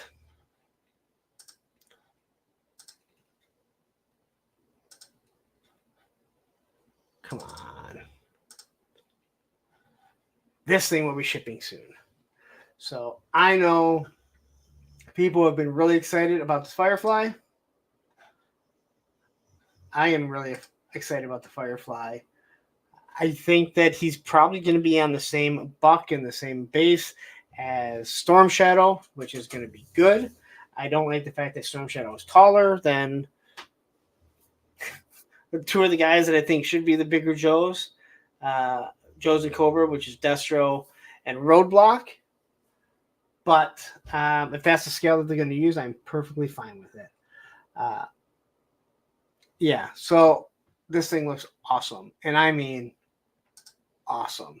I am so excited for this because this is really where I hope that we're going to see the soft goods really come through and look good, because he just is really going to work with this. So, Woody 222 with the $9.99 super chat. Before we get into the topic, fart noise.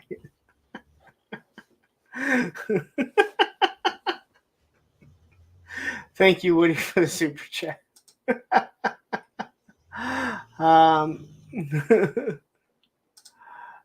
He has the Battle Cat design. I feel like you might be behind, or I don't know, maybe there's a conversation going on. But anyway, this thing is awesome. I just, the Mezcos figures are just, they're so good. They really are.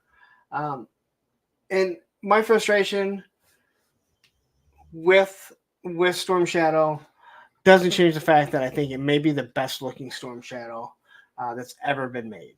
At least in 6-inch and maybe even like 6-inch and maybe 4-inch form or 1/18 scale form. I have to admit that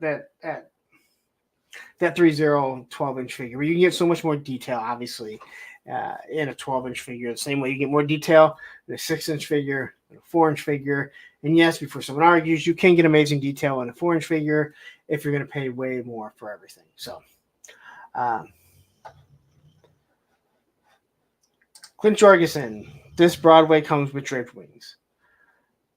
Clint Jorgensen, I'm not sure how far you were behind us, but feel free to skip and meet us in the real world. Right now, it's future Larry talking to you. You will eventually hear this. But yeah, looking at this, again, I think the classified ones are awesome. I don't feel like if you tell me, hey, you know what, the $25 classified one is good enough for me, I don't need to spend $100 on one, I'm fine with that. It's the same way when someone says, you know what, I don't feel the need to upgrade Gridiron. I don't need to upgrade my Airborne. I fully understand. So you don't need to worry about it. It's okay. You don't have to.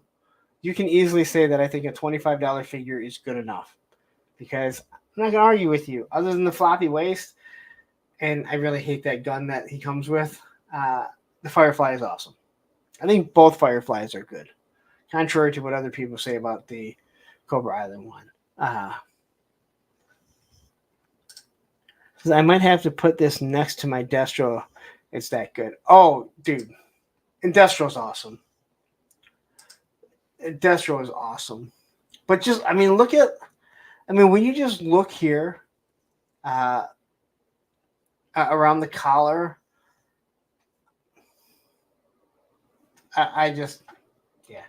I'm really, really excited. In the gray, in the camouflage, it pops. And this gun will be better. Not a fan of the goggles, at least not from what I see here. I don't need to see these goggles. I do not. It reminds me of the Riddler in the Batman movie. But that's just me. So here's everything he comes with.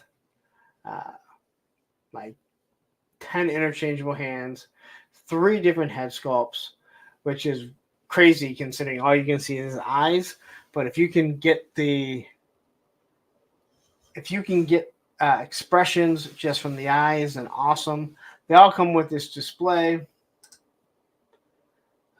This is his backpack. This almost looks like it actually goes over him, but it's actually his backpack. 2 different types of smoke effects. So it looks like these drones are actually coming off of his back. You got your little RC car. 2 things of dynamite. 3 different types of grenades, and they're giving you 3. Your little tablet, radio, knives. Then you get a submachine gun. These are the same blast effects that come with Roadblock. I will admit they do not seem to fit that well on his guns. I feel like they're just a little bit too small. But all in all, awesome. Just some really cool stuff. So, woo! All right. Well, I mean, I don't. If this reminds you of the GIMP, doesn't every balaclava head sculpt like remind you of it?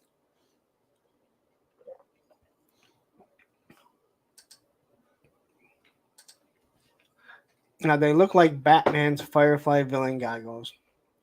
Yeah, but I thought Riddler wore it. I think it's $100. I don't know. I bought it a long time ago. Oh, wait a minute. It's right here. It's $112.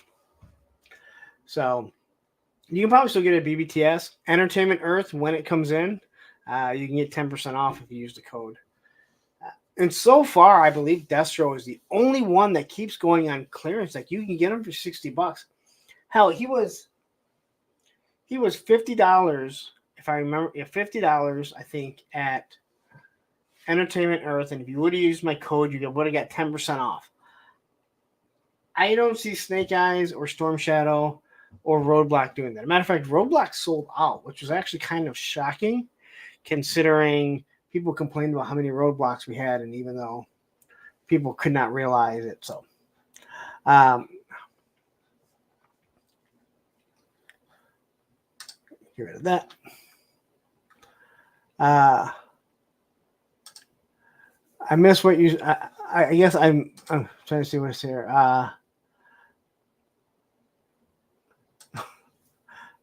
I'll go for at least another hour. I will tell you that much. I tend to make at least 3 hours. Recently, I've been going like 3.5 hours. I don't see that happening again today, just because we're going to have a lot of time to get into what I'm going to talk about. So, all right. So we'll talk about the topic here, and it was putting ToyTubers on notice. And I don't ever have a problem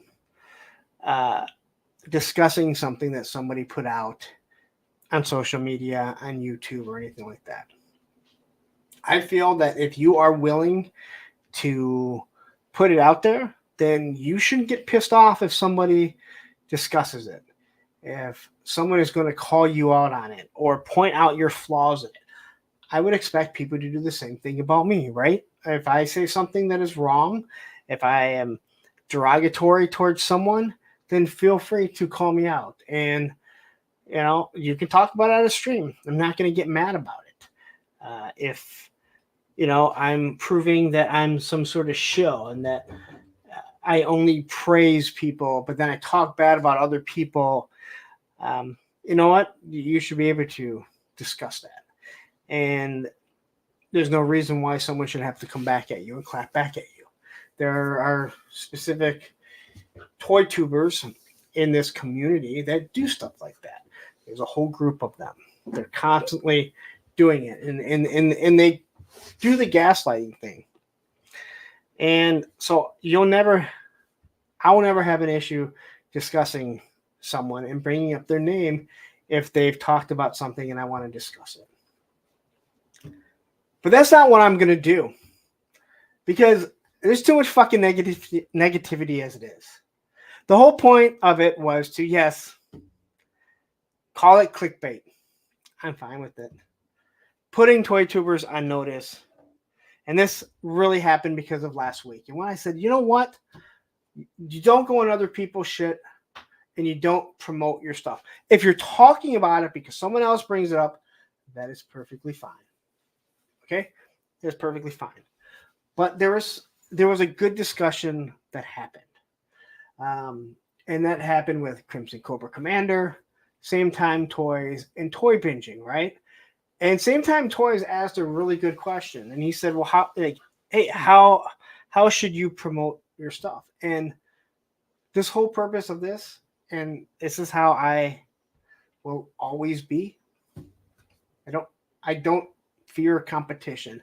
I don't fear someone getting bigger than me. So I want to take this time to put ToyTubers on notice that need to be noticed, that are working. They're you're a small, you're a small ToyTuber, small YouTuber. Your name doesn't show up in the algorithm. There's a lot of people doing good stuff. I just happened to come across vidIQ. They were talking about it, and they said, "But people say that YouTube works against the algorithm for small YouTubers, and that's kind of true, but not really. People will see someone that has 55 subscribers and has 23 views, but then they see someone that has 300,000 views. They're going to jump on that one." So what I want to do is highlight some of the ToyTubers out there that are trying to make it in here. So I wanted to start with the first three guys that we discussed. And Matthew, I do apologize. I have been busy and I never really got you a list. I really did find these people because they were harder to find. So the first one is Same Time Toys. Here's a link to his channel. He has been in here a lot. And I kind of felt bad for jumping down on him. And again, you asked a wonderful question last week, or maybe it might have actually been Crimson Cobra Commander that asked, is that, well, how would you suggest trying to promote our channels? And I do think that through social media is the best way to do it. But one of the biggest problems is you can't find new people. Their names don't always show up. So the first one that I want to talk about is Same Time Toys. I was watching some of his stuff, and I think it's something you guys should go over and look at. Again, we should be supporting each other. I don't worry if someone grows past me. I think it was JLS that said a rising tide raises all ships when we were talking about it I think on Friday, and it's absolutely true. So this here is a link to Same Time Toys. His actually pops up. His actually came up fairly easy. The other one that we discussed was Crimson Cobra Commander. His is much harder to find. When it comes to figuring this stuff out, remember your names can be very, very difficult. If you ever if anyone wants to know if someone is like peeking, if they're trying to find out, if you at someone and searching their name, you'll find out if they are if they're in the chat. You will quickly find out if they are in the chat, because their name will populate. Now, I'm sure there's a lot of little spies and everything. Toyamic Display says, I agree you shouldn't share in someone else's stream, but I agree that if I can help others grow, I will. I think this is a great discussion to have. Yeah, and again, it kind of came because they were discussing it, and really, I jumped out of. I was kind of they really weren't doing too much. But again, let's say I'm in Geek Dead Life. I'm in Geek Dead Life, and I'm chatting. If someone says to me, "Hey, dude, I saw your video. It was awesome." If I'm like, "Oh, hey, you know what? Thank you so much," and then if someone says, "Oh, yeah, you put a video out," in my opinion, if I'm like, in my opinion, if I was like, "Oh yeah, I did a video on the Range Viper. I did a review on it," or "Oh yeah, my last live stream was this. That's what he's talking about." Someone has brought it up to me. Someone has mentioned it directly in in another chat, and they're referring to something that I did. And it's actually happened a bunch of times on the Full Force, but I don't go in there. And I've talked about this numerous times. Peppermint Patty would go on the Full Force and promote Sergeant Slaughter Slaughterhouse. Now, I don't know what their relationship is, but it drove me nuts to the point where it made me not want to watch Sergeant Slaughter Slaughterhouse. I have no issues with Zazel at all, but it made me not want to watch because I'm like, I'm not here to find out about your stream. I've mentioned it numerous times. I will discuss you and I will push your content out. But again, these guys are trying to grow, and it's not just them. We're going to go through a whole bunch of different people. That's kind of what the May Power of the Force thing is also is doing, right? So then, oddly enough, this guy actually came up pretty easily. So this was toy binging. Now, here's the other thing that I realized. You guys cannot click on someone's name and go to their channel. I can as the owner of the channel. Matthew, Ed, can you guys do that too? Like if you click on the 3 dots, can you actually see their channel or take you to their channel? Because I don't believe everyone else can. Because I've tried it on other channels and I can't do that, which is really annoying because there are some people that you can't find their channel. Twilight says, I think I shared once on your stream about my first YouTube video in 2 years because I was excited. I apologize. I just know what we are inspired by, and folks like you to do stuff as well. No, and again, the reason why you have to stop it is because once you let someone do it, everyone does it. And there are a lot of streams, and I'm in a lot of streams where Master Versal Toy Hunter, he's constantly posting it. I see Ed, he constantly posts it. But I don't really do that. I've never really asked the moderators to do it until I'm doing something like this. But again, I want to expose more toy tubers to everyone, because there's no reason why we shouldn't be putting out more people. This is hard. YouTube is hard, and any help that someone can get from someone that may be larger than them. And again, I'm larger than people just because I have a larger number.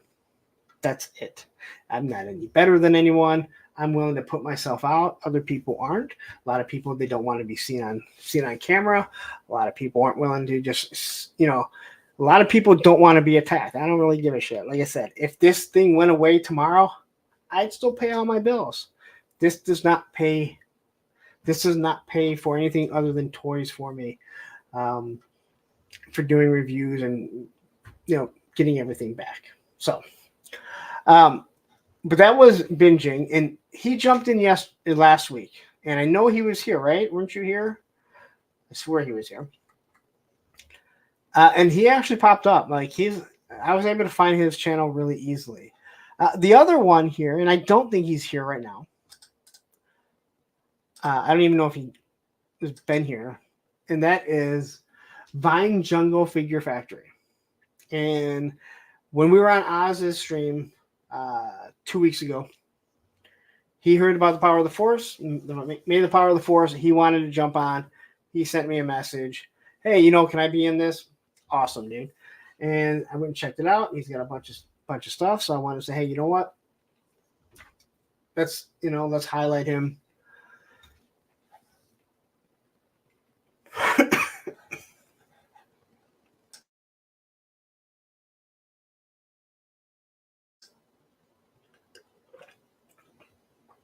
All right. So another one, I really haven't gone through a lot of his content. He does have a good amount of content on here. Close to 909 subscribers. So push him over 1,000. Get him so he can, monetize. That's why we're all here, right? We're all here to support each other and make people better. But what I need to do here, Sunny Sundry says 3PO only has a lot of people watching when Val is around. Otherwise, is often the 2 digits only. I don't watch the 3PO anymore. I will tune in when I'm told that they, discuss something that I find interesting. I think when Bobby talks about designing figures, factories, stuff like that, I find it very interesting. Other than that, I don't really need to hear him bash everyone.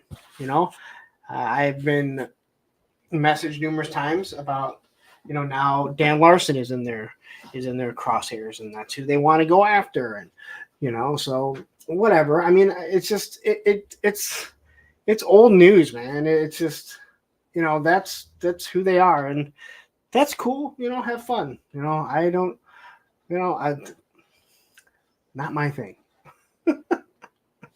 So I want to discuss some of the other ones that I had. Those were the first people that I wanted to discuss. So the Shiny Plastic People. He's also doing a.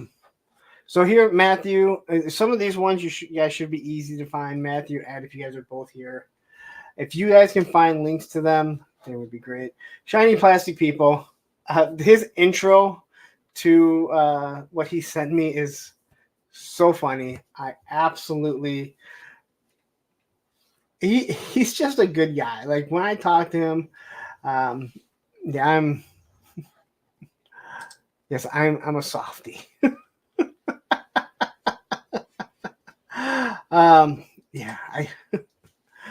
I don't know if I've ever been referred to as a softie. I just, when I started the channel, when I started doing lives, I had a long talk, many conversations with Matthew about it, where I said I don't want to be this guy who is constantly like if you're constantly like attacking other YouTubers and you're doing that type of stuff, it's a cheap pop. It is a wrestling pop. It is a cheap pop, but eventually it fades away, and it's like this is someone that just needs to start beef all the time. And I never felt the need to do that. Especially when you're trying to make your own way and trying to decide how you were going to do it. I didn't know if I was going to do a solo show the whole time. It just got to the point where I can do a solo show for 3+ hours. So that's what I do. It seems to work. It seems to be something that, you guys enjoy, or else there wouldn't be 90 of you guys here right now, 86 people watching this right now. So, do I have moderators? Oh, there. Okay. Ed's usually really good with getting that. I watched him on a lot of other streams. Okay. So, the other one that I wanted to discuss, and I know he's starting off. I didn't even realize that and I apologize to people that are in the stream here that are doing YouTube content. I can't click because I'm watching through StreamYard. I can't click to find out your channel. I'd have to open up another channel. It is a pain to see if you have a channel. But is Woody222. He's constantly throwing super chats at me, which I definitely appreciate. He jumped on live Friday on the members only stream. It was great to see him. And then I realized, oh, they were discussing that he has his channel. I go to his channel. The first thing that pops up is the thumbnail says for Punk, and it's a shipwreck. Now, the video wasn't for me. It was just a thumbnail. And I absolutely loved it. It just... I'm very... I don't know how to put it. I kind of put off. I'm not as... My ego is not as big as some might think that it is. I'm very confident in myself. I've always been that way. They never really give two shits what people do.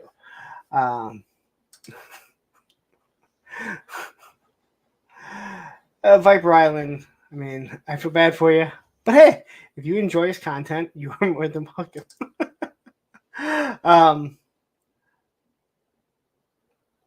Warchest says, I know these moderators put chains on me. I can feel it. I know you have done me wrong. Matthew Matson, I can feel it. But yeah, so Woody 222, he has a hell of a voice. I'm going to tell you that much. You got a hell of a voice, for sure. We also found out some things about him, which if you're a channel member and you can watch it, certain things we're not going to say here. There are a lot of things that were said that we can't say on public. But I want you guys to check him out. Now, these next guys here, well, I can solely credit myself, pat myself on the back. I am the sole reason why Aaron the Toy Enhancer has rocketed past 1,000 subs already, correct? I made one comment, and he said, this guy is so awesome. I have to be part of his community, and he jumped on here. But Aaron the Toy Enhancer, who from what I understand is shorter than what people think he is, so maybe I won't be looking as up to him as much when I do go out there. But he is doing a lot of content and a lot of different content. I do reviews, all right? That is what I do. And I'm trying to get into the point of, I'm trying to make sure I get some of the smaller companies, accessories, different things like that. It's kind of a niche that I want. I want people to tune in because, hey, I need to find out about Gridiron. I want to find out about Arsenal Pew Pews. Just little one-offs that might fit with my Joes or my Marvel Legends or Valiverse or whatever it is.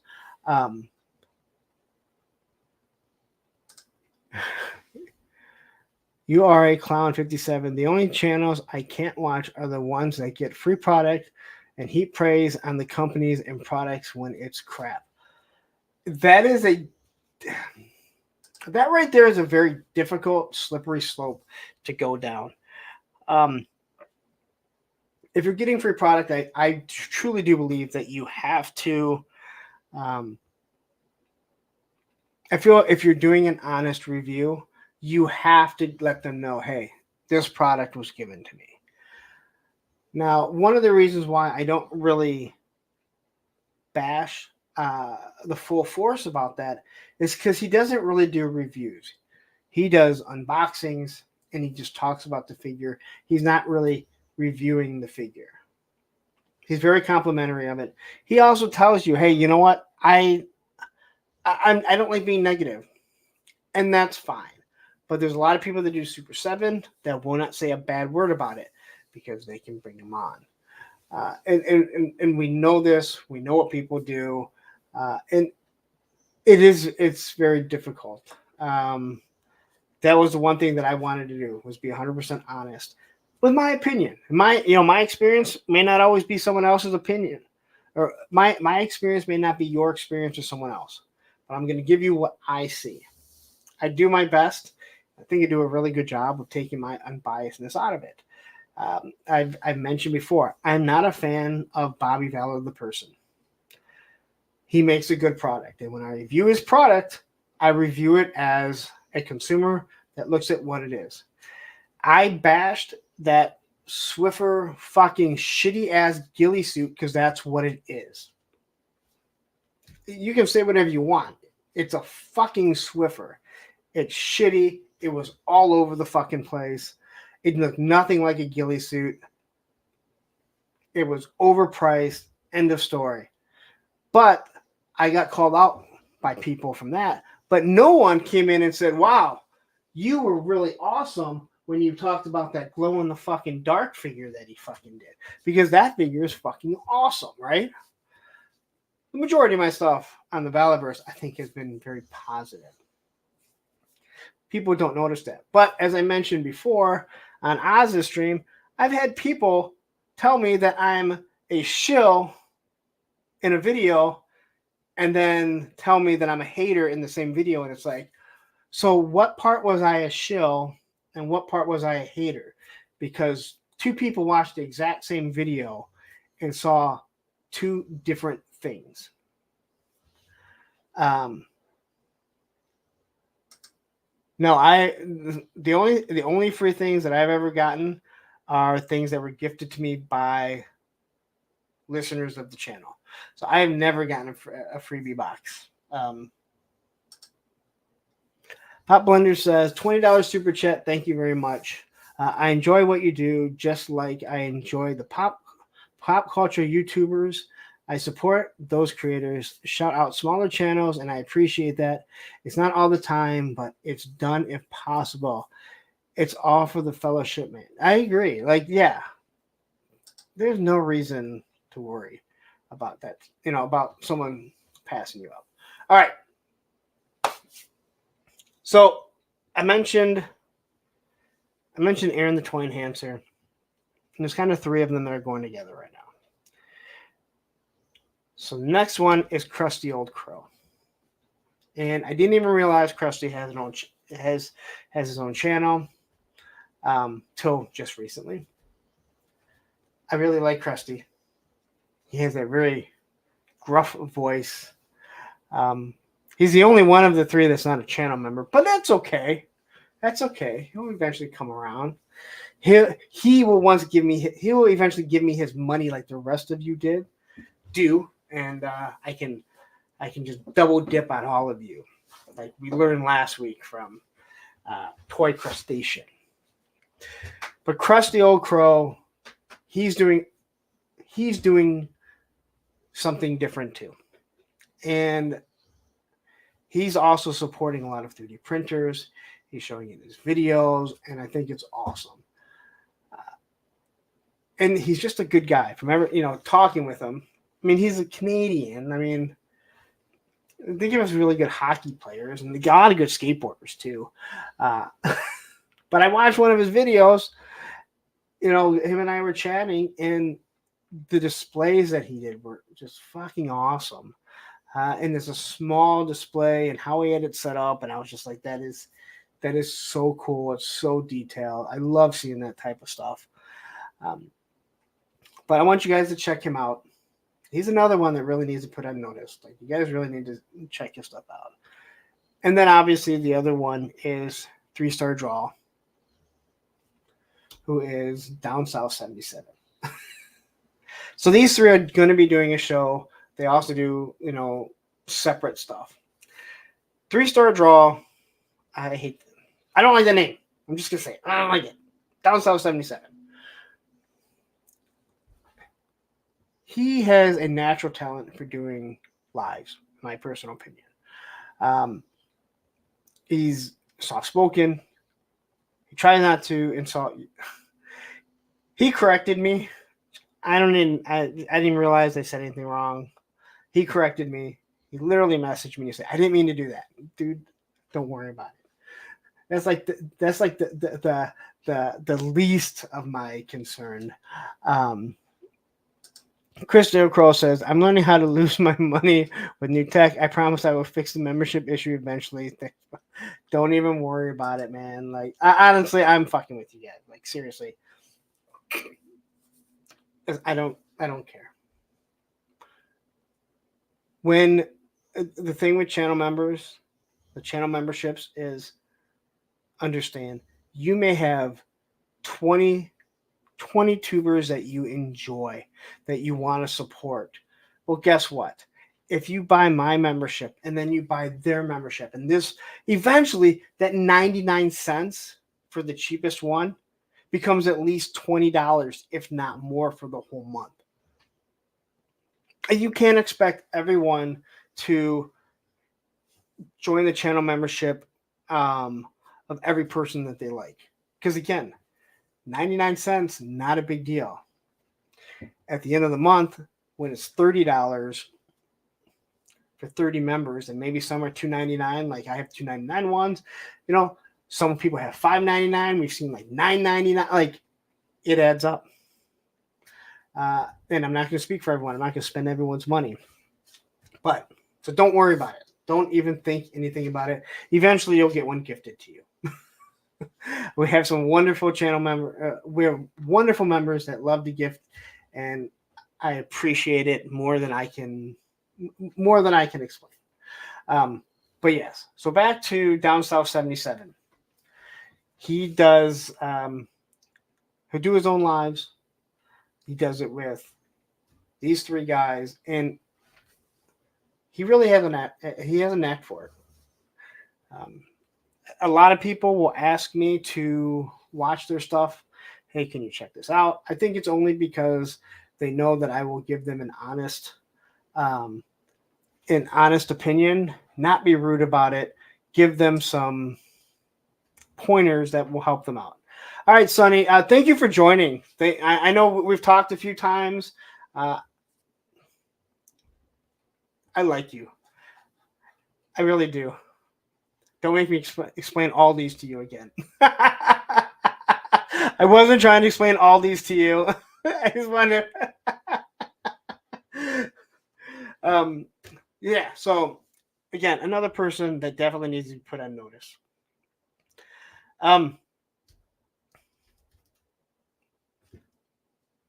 Next one is, and you better have this link ready, my moderator.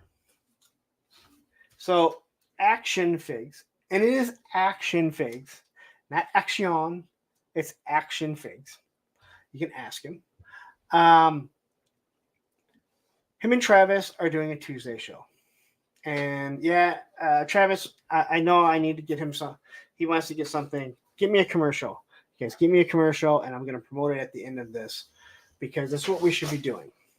I think that it's going to do really well. I think one of the things when it comes to their stuff is that you're going to have Ed to reel Travis in when he gets a little bit out there. When he starts going, Ed will be able to reel him in a little bit. I think their show is going to do wonderful. I know there's already some people that we just talked about them. They also go live on Tuesday. So I know Aaron and the Toy Enhancer, but there's gonna be crossover. There's no way to avoid it. As long as you don't fucking try and cross over with me, we're all good. Quickly, Krusty O'Crow says, I care though. I really do want those membership only lives. Believe me. I believe that. I'm missing the best backstage show out there. Aaron talked about it while I tried to fall asleep. Well, again, it's only like once a month. I can only spend so much time in this chair. Thursdays, you really get a good you'll get a good idea of what it is if you watch Saturday show, and we'll get into that one in a little bit. But I think that Toy Elite is going to do awesome. So Ed, okay, I see you posted up there.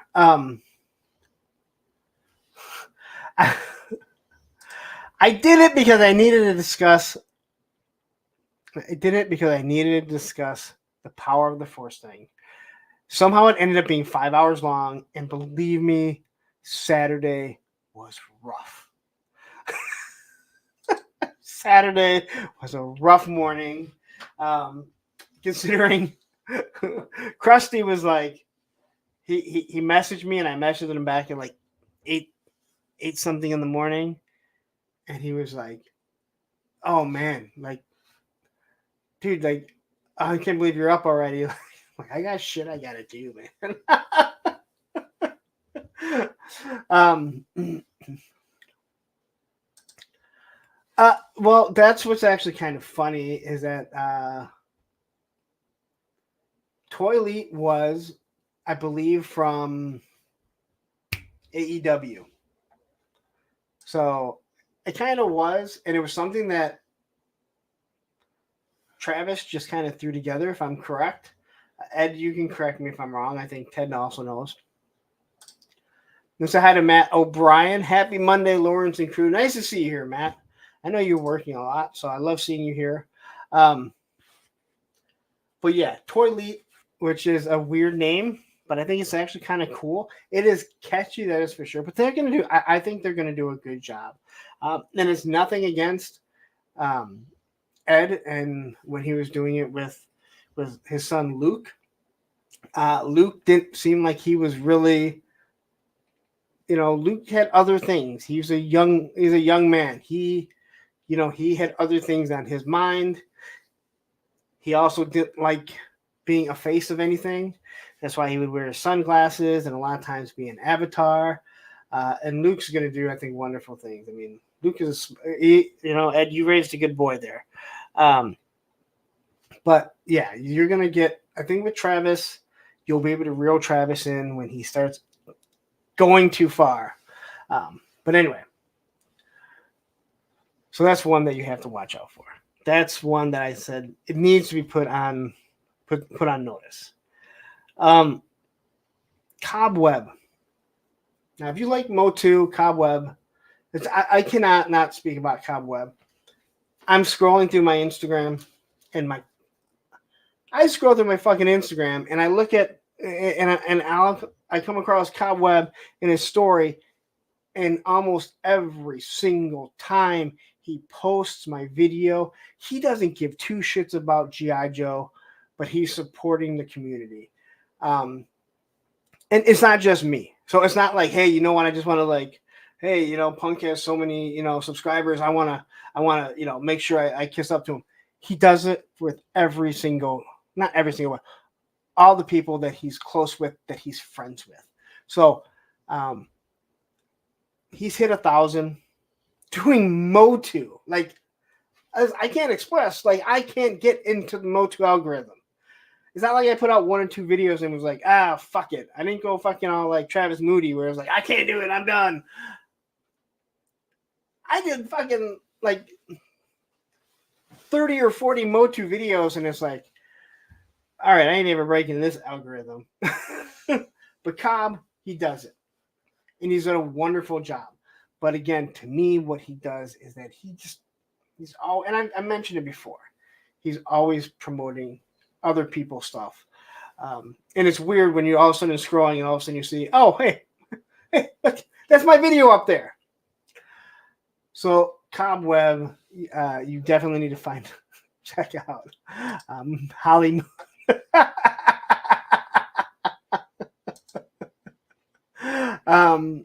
Also, I know since Dreadnought Ryan is here right now, I mentioned earlier, I believe Wednesday, I will be on a Toy Kind of Mood. As I mentioned earlier, I don't think you were listening. Travis had contacted me, said, my ratings aren't doing that well. Would you be willing to come in here, give us a boost? I said, hey, you know what? No problem. I'll swing on in there, give you guys a boost, make a Toy Kind of Mood fun, fun and exciting.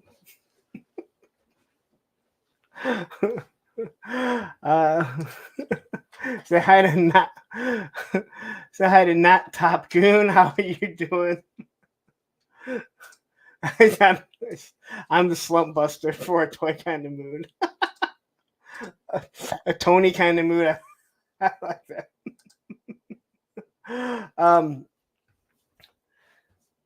The next has got to be Allison. I think, as most of you guys, if you haven't realized, Allison and I are actually pretty close. We talk an awful lot. And I'm very impressed, for Allison's birthday, she fixed her camera so we could see more than just her forehead, which was really cool. Now we just need to get Dreadnought Ryan, to fix his because he's always way behind. And then we'll finally get to CJ from what does CJ do? Toy News International, where hey, I don't need to see your ceiling. How about you just lower the camera just a little bit?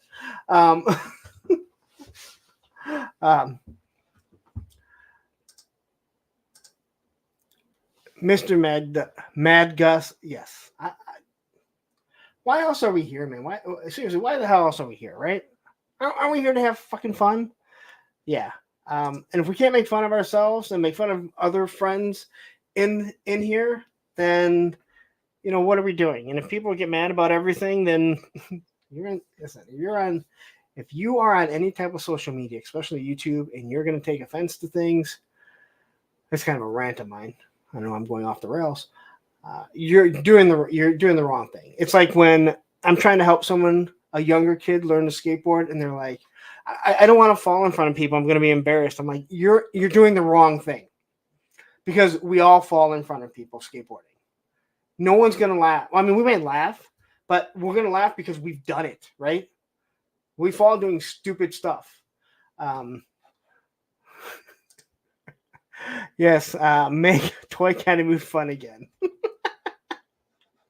I'm going to do my best to make spec exciting, okay?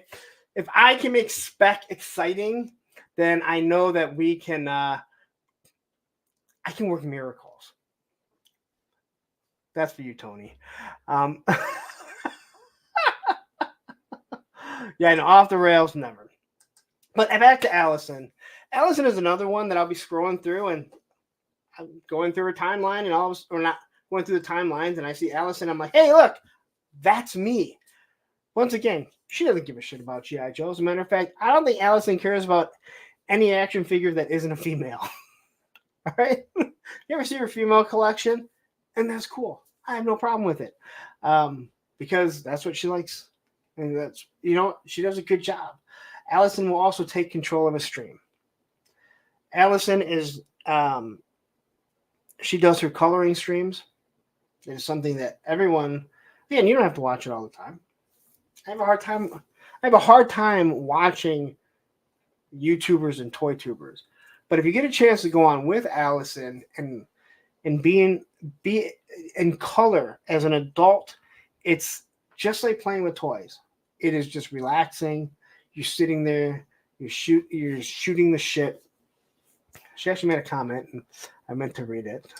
She says, I told you that dude told me I had a giant forehead. Got to make sure that dudes get what they want. If a man points out something about your body, that means they like it, right? Yes, that's exactly it. That is exactly it. So Allison, she is another person. Again, she needs to be put on notice. Like you guys, and again, she brings on a whole cast of characters with her coloring, and it's something different. And if she has you on, don't feel you need to pick out something that is your typical thing. We did G.I. Joe the first time. The second time that I went on there, we did the Care Bears, which I should said the Lion King, or a whole bunch of stuff. And I got a Pop Blender again. $10 super chat. Thank you very much. Dude, do you realize what an impact you make on the fellowship? You see the chats coming in when you bring up this topic. The chat blows up when you talk about other channels. It's all about the fellowship. Again, thank you. I'm just being like, this is just who I am. I said before when I skated, I never needed to be better than someone else. I wanted to be better than that guy because he was fucking that good. Not because I wanted to say I'm better than him. And I feel the same way about this, man. I feel the same way about this. That it's one of those things where I can help some people out, not because I know everything, but just because I've been doing it for a little bit. And I'm glad, I'm glad there's a connection here, because without you guys, this show, I wouldn't be here for 3 fucking hours. All right. There's no news to talk about. All right. I mean, Sonny finally had to say, hey, dude, that Skeletons guy got way too much screen time. You know? Cobweb with the $5 super chat. Thanks for all you do, done for me and others. No spins needed. Thank you. Again, I appreciate it. And I mentioned before, I appreciate all the super chats and everything like that. But yeah. But there's a lot of guys that, again, more people that need to be put on notice. The guy that I talk to more than anyone, I literally mean, I talk to this guy probably more than anyone in my entire life, other than maybe my daughter, but she's not here all the time. So, Tony's Figs. I've been on him for quite some time. He has a particular set. He has a particular skill set that people need to know. And he's not about gatekeeping. He's not about hiding things, right? And I've been telling him, and finally he does it. And he's been on so many streams, and I don't even think people realize he didn't have a show. He didn't have a YouTube channel. But he's one that needs, he needs to hit that 1,000. He needs to get monetized. There's no reason why at this point he shouldn't be. I want to say hi to Toy Connections. I feel the need to be better than Lawrence. Okay.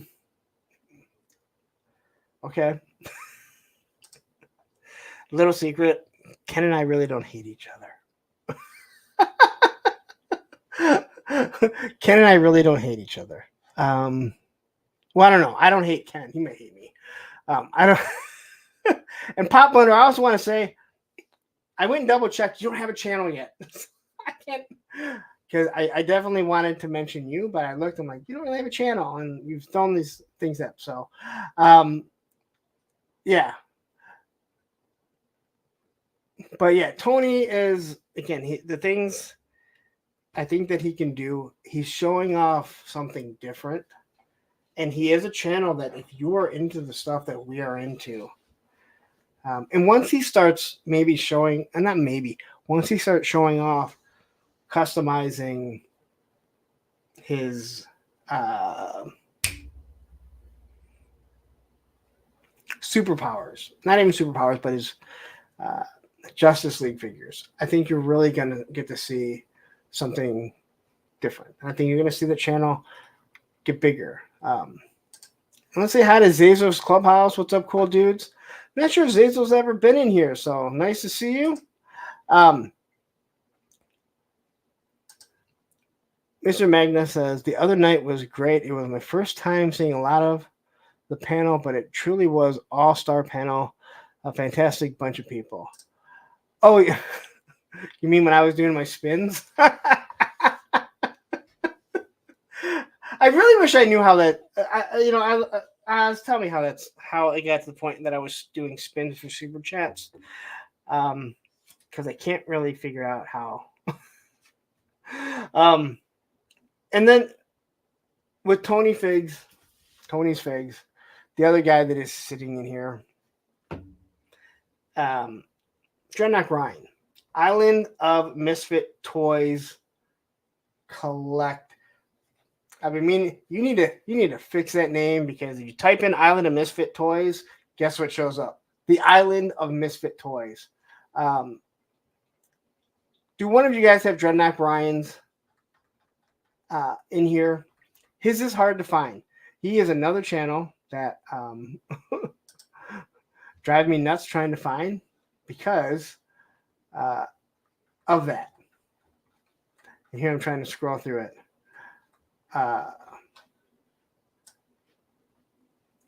Island of Misfit Toys. So anyway, Dreadnought Ryan, who knows a lot of, he has his, okay, Zazel says Island of Misfit Toy Collectors. So this is, unfortunately, he has the same issue that Shark Eyes does. Where you type in Island of Misfit Toys and you get Island of Misfit Toys. And if you're in our age bracket, you know exactly what we are talking about. There you go. Thank you, Ed. You are the man.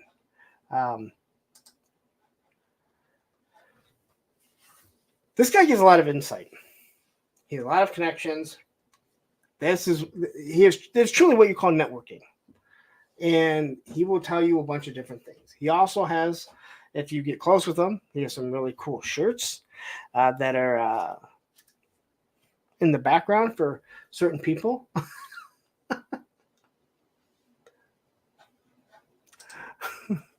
Only problem I had with a search of Aaron the Toy Enhancer led me to videos for adult toys.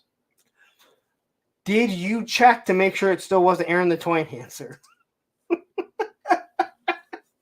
It still may have been him. But again, I think this guy is... I love Ryan. I talk to him a good amount. Again, there are certain people that I talk to a lot. And he's one of them. Believe it or not, he's actually in Michigan, and we still haven't met in person. So, Eric, unfortunately, this is about smaller YouTubers.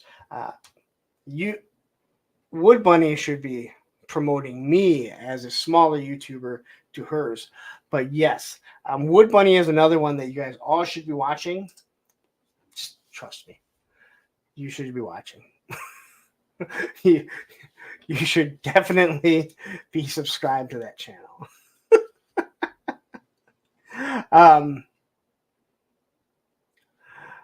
Shark Guys, my issues are between me, God, and Lawrence.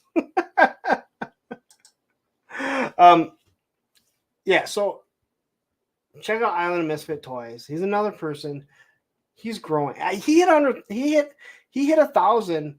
When he told me, I was so blown away that he was at 1,000 because he's just putting out a little bit of content. And they were supposed to do a live stream for customizers with Tony's Figs and our boy Johnny Reno and Gun Bunny, which I was shocked that Johnny Reno was actually going to do a video. That was the biggest shocker for me. But life happens with kids, different things like that. So they had to postpone it. So next week, I believe next Saturday, they are doing a customizer show. And, again, these are some great customizers that don't hide things. And I think that's awesome. So Dreadnought Ryan, who is, once again, the Island of Misfits Toys collector. That name makes it hard to find. Same with this next guy. Shark-Eyed Toy Review. Try and find Shark Eyes. Everyone sees him as Shark Eyes, and I've talked to him about this. He does good content, and sometimes he gets things first. And when I mean first, I mean first. Like the HMS, which I will be charged for in probably about 15 minutes. Within 15 minutes, shall I say. If someone can find Shark-Eyed Review, that would be awesome. It is Shark-Eyed Toy Review. When you Google Shark Eyes, guess what you get? Fucking Shark Eyes. But even with his Australian accent, the guy's a dog lover. So right there, check. It's check in the right column, right? His dog busted through his window. That was awesome. Not on a stream or anything, but he showed me pictures of it. But again, once again, another good toy tuber that you see. And again, there's a lot of these people that you don't even realize that they have channels. But everything that we have to do is we have to support one another. And that's why I want these people. And there's going to be some people that I forget. And I'm going to apologize If I didn't, because again, it's hard for me to find out who has a channel, especially when I'm saying don't sit here and promote your fucking channel. It definitely makes it hard for me to know. But check his stuff out. Again, I don't think anyone's going to be upset about it. When he does put out his G.I. Joe news, you gotta listen to some of the stuff he says, because he'll throw in some little tidbits that you didn't realize. Another buddy of mine who now has switch days, where he was doing Fridays, and all of you guys know him. He just hit 250 subscribers today. He's now going to be on Wednesdays, and that is Payne's Toy Samples. I can't say enough good things about Payne. I truly do mean that. He's really one of the good guys in this community. A lot of us people I like to feel that I'm a pretty good person. Payne, from everything that he has shown, he is he's a really good person. And he's gone through a lot of shit recently. And of course, because not right now, go lay down.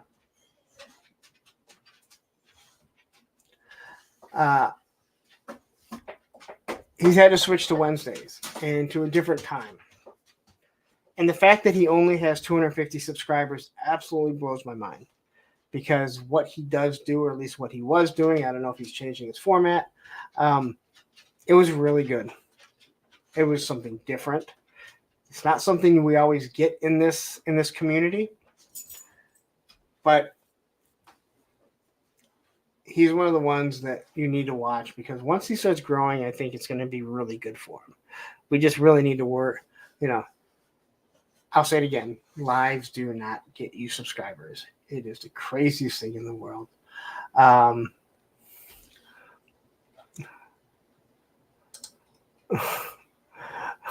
Punk Toys has Roman, and Viper Island has Dex.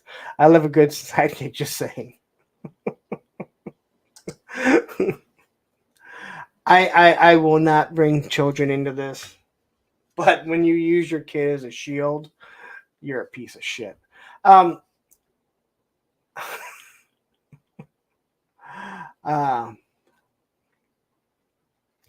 Travis, we all hope that one day you can have therapy with someone.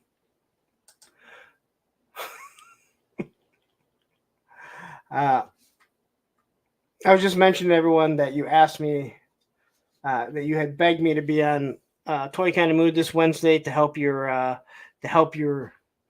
ratings. So I agreed to. So I'm going to do my best to try and make Spec exciting, bring up your ratings and everything. So we'll see. Maybe we can get an internet fight between Spec and Matthew. That will be fun. All right. So here's what I have to promote. Punks on Film. I know we have that one somewhere, right? Motherfuckers, you guys all wanted us. You all wanted me to do a fucking channel talking about 80s movies and shit. Right? For like 3 or 4 fucking weeks, at the end of every fucking show for a half hour, we talked about it. I create a channel. I get Matthew to put himself on camera, which he never wanted to do. And none of you fuckers came over. Just hit that subscribe button. So, Punks on Film. Yes, I need to promote myself. But here's what I have to say about Punks on Film. We have like 89 subscribers right now. I can't express to you anymore that here I am sitting with over 4,000 subscribers on this channel. And I think very active members, right? It just shows you that no matter what content you're doing, what you did before, not everyone will jump over there and hit it. We are having a hard time even hitting 100 subscribers. Cressio Crow says, I was there. It was free.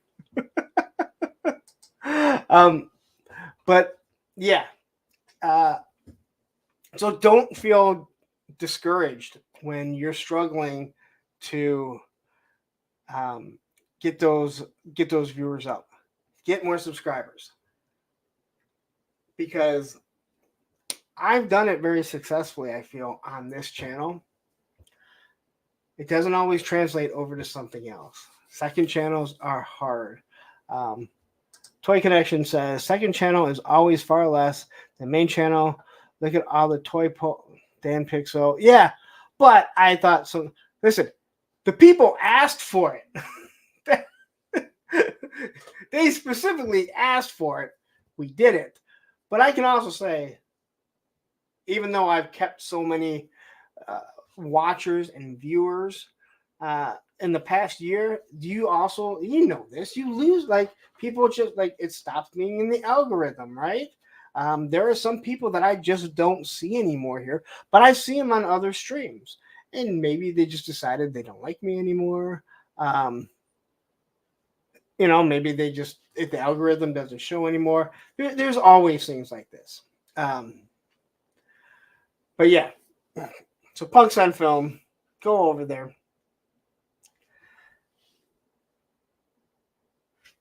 Fuller's Figures. This guy will never monetize because he doesn't want to monetize. Not because he can't, because he has enough subscribers to do it. He is he's across the ocean. He's going to be doing May the Power of the Force with us. I am a big fan of his. I was on his show before. And I just enjoy the chats that I have with him. And he's pretty knowledgeable about everything. And, it's just, to me, he's one of those people that you guys should be watching. And I know a lot of people don't watch foreign ToyTubers. There's not a language barrier that you have to worry about, but he does such a good job. And I love, and he's right by the ocean or the sea, so he's always taking pictures on the fucking beach, and I'm so damn jealous every single time. Yes, Ed, you heard me. I'm jealous of him getting his figures actually dirty because he's actually by an ocean, not by a creek.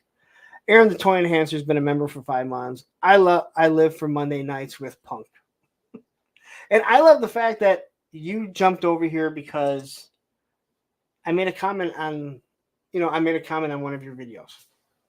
I mean, that's really, and I know this. And don't get me wrong, I'm not as stupid as many people think that I am. I know that, you make a comment and someone knows that, or they see, oh my God, this guy is a fairly big YouTuber, a ToyTuber. It means a lot because you're going out of your way to give someone encouragement. To say, hey, you know what? Good job. Whatever. You've taken a little bit of time out of your day.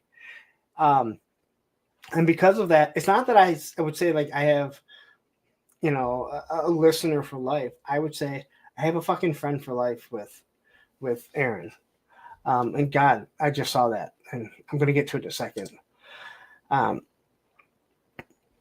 Wraith Mace, member for 4 months. Ostradamus, member for 6 months, and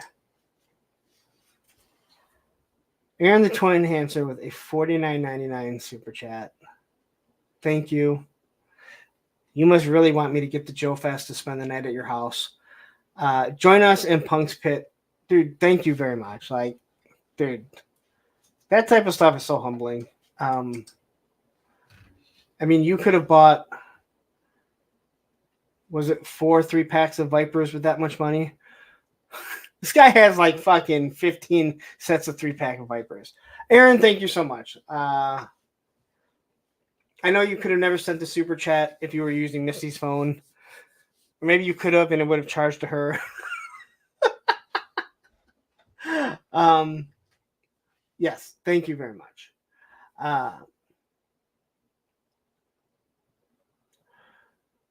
One that I did not have written down, and I was not going to forget you, is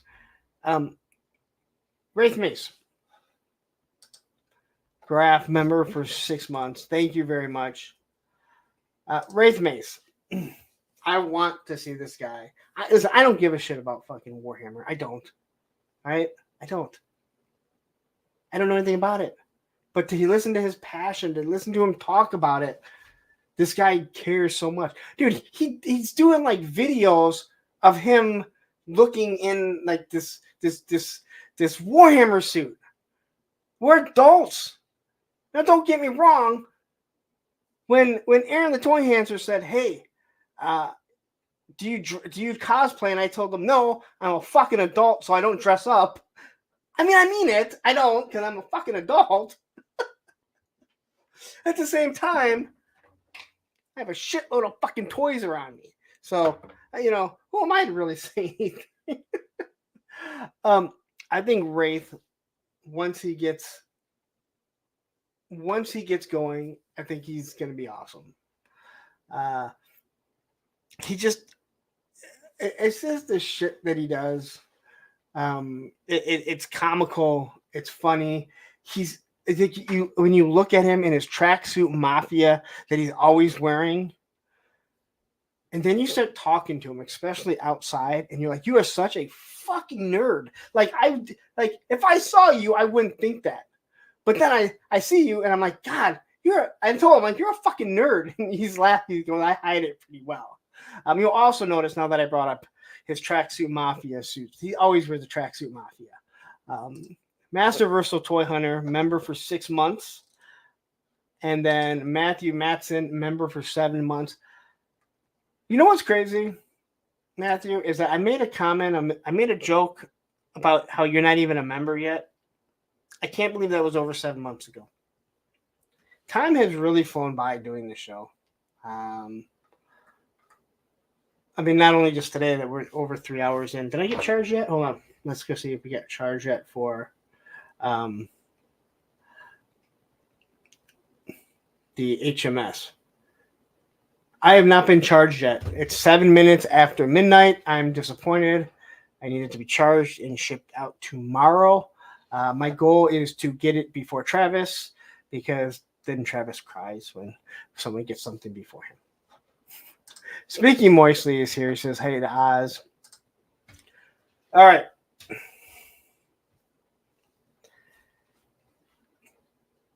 I have to say, whether you live here or not,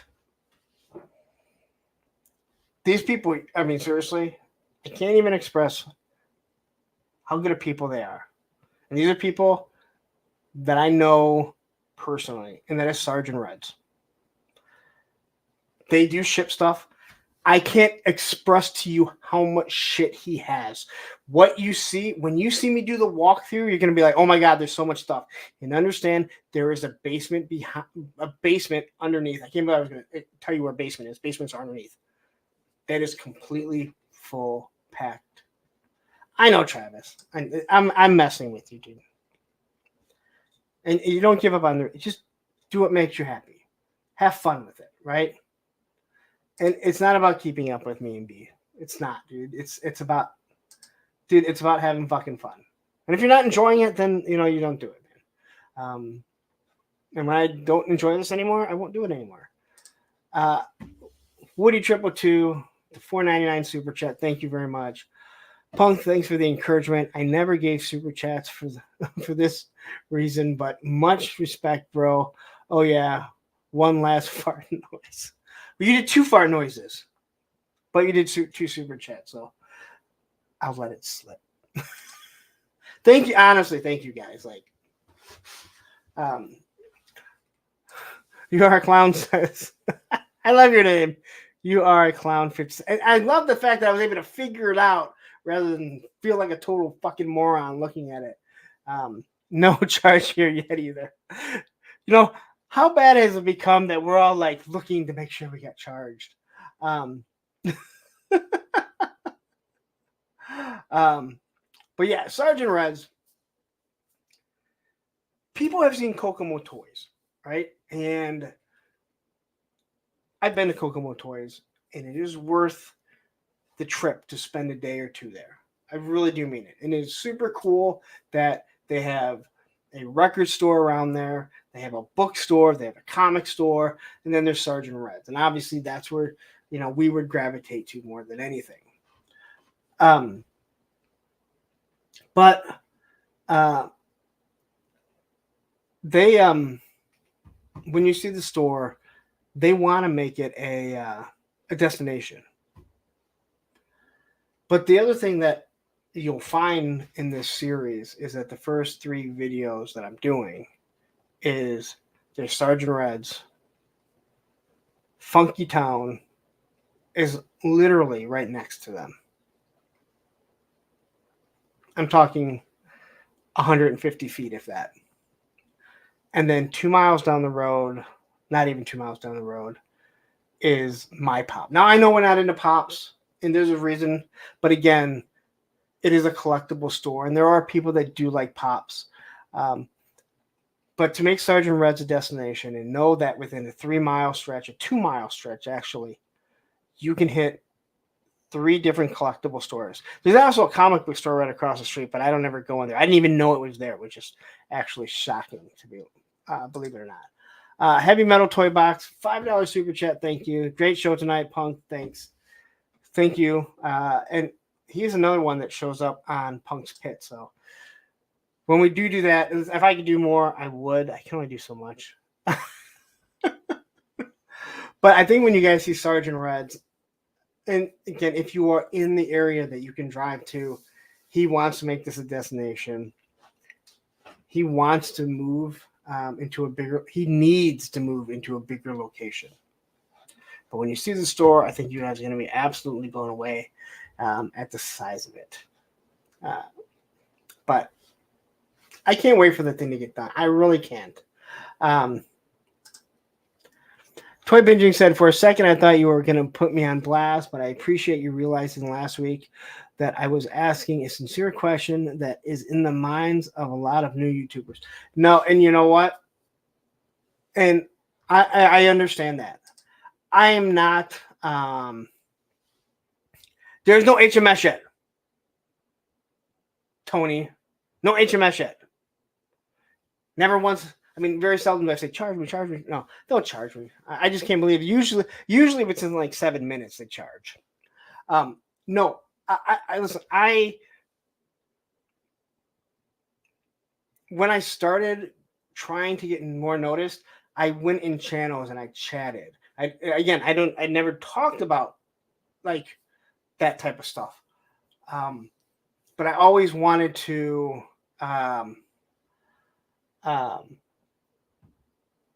I wanted people to get to know who I was, and eventually someone will click on it, just like I would click on people's channels, and that's really what, what it comes to.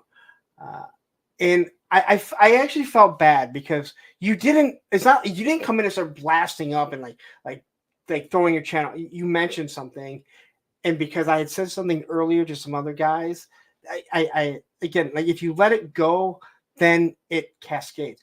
You can ask Travis. I've told Travis numerous times, don't come in fucking people's channels.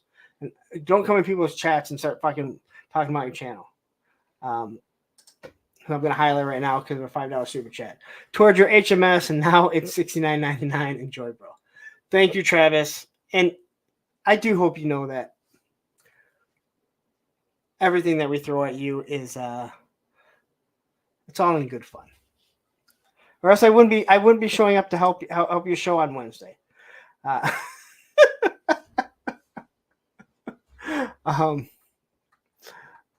quick little story about A Toy Kind of Mood. If you're not following A Toy Kind of Mood, they do a pretty good job with G.I. Joe. When they talk wrestling, no one watches. But hey, it's like if I talk Motu. So A Toy Kind of Mood, Travis.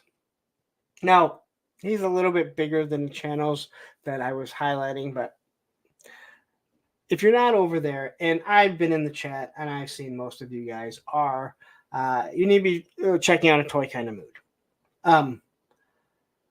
Travis has a big heart. Sometimes he can drive me crazy. A lot of people can drive me crazy, though. But we're going to get to really meet and see how it goes at Joe Fest. And I'm excited as long as he shows up and he's not, he doesn't Hollywood the rest of us. So a toy kind of mood. If someone has a link for them, I'm assuming most of you guys are already following him, but there might be some people here watching on the replay that don't know. Funny story. I was in, I don't know, Travis. Travis, I don't know if you heard me say this. So I'm at Sergeant Red's, and this guy is looking at me, and clearly I know that he recognizes me. And he comes up to me, and he goes, "Hey," he goes, "You're a Punk with Toys, right?" And I said, "Yeah." And he goes, "I heard you talking that you live in the area, but I didn't know where. And I was like, "Oh yeah, I discuss it, um, uh, um, I discuss it all the time." And he goes, "Yeah." He goes, "I saw you on a Toy Kind of Mood when you were on there." And I went, "Oh." I'm like, "You don't follow me on my channel?" And he's like, "Oh, you have a channel?" And I was like, "Man, Travis is gonna fucking eat this shit up." So here's a guy at my toy store that recognizes me from your show because I was on there once, but didn't realize that I had my own show. So,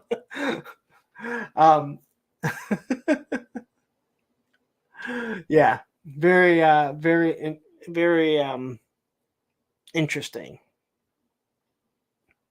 So, here's one. This might end it. Well, no, actually, I'm going to go through a whole bunch more, but Oz, who's sitting right here. I'm going to highlight his name. J. Darren, as I was saying, hey to the person in chat.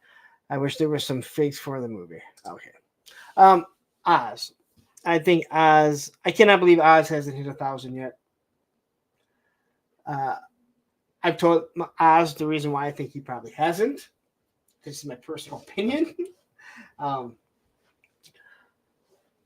Oz is one person that sometimes, if they get talking on Mythic Legions or Mo2, you're not going to get a word in. But all in all, he's another one of the good guys. He's another one of the good guys. He really is. If you're not watching us on Saturday, and I say us because I'm there almost every single week now. It's so much fun. And if you want to jump in, you can jump in. That's the whole thing. As long as if one of us knows who you are and we can vet you, then jump on in and have fun. You don't have to be chatting the whole time. Hell, there's times that I don't talk. Oz had, Oz and, Adam, articulated, highly articulated, get on there. And next thing you know, they're talking, AWOC, and no one's going to get a word in. And that's fine because that's what it's for. Other times, I'm going to get fucking super chats and I'm going to spin and wee for some reason. I still don't know how that ended up. I still don't know how we got to that point. But we did. But as, again, the clubhouse, All Punks Pit is a version of the clubhouse just behind the paywall to give a little something more. And we can chat about a few things that maybe we don't. We found that out. And it's not talking about people. Don't think that. As I've mentioned, anything that I will say behind closed doors, I will say to someone because it's not personal.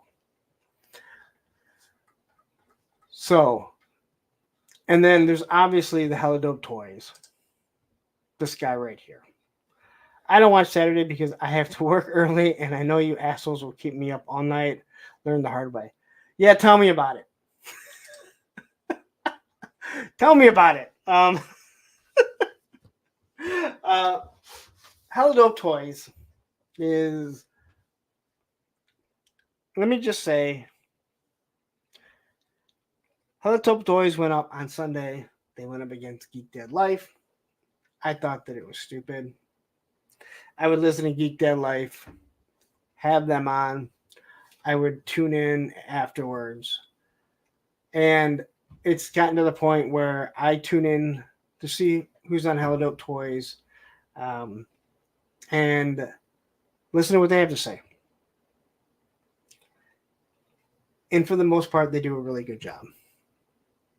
They tend to push their. They totally tend to shill their own company, which, whatever, dude.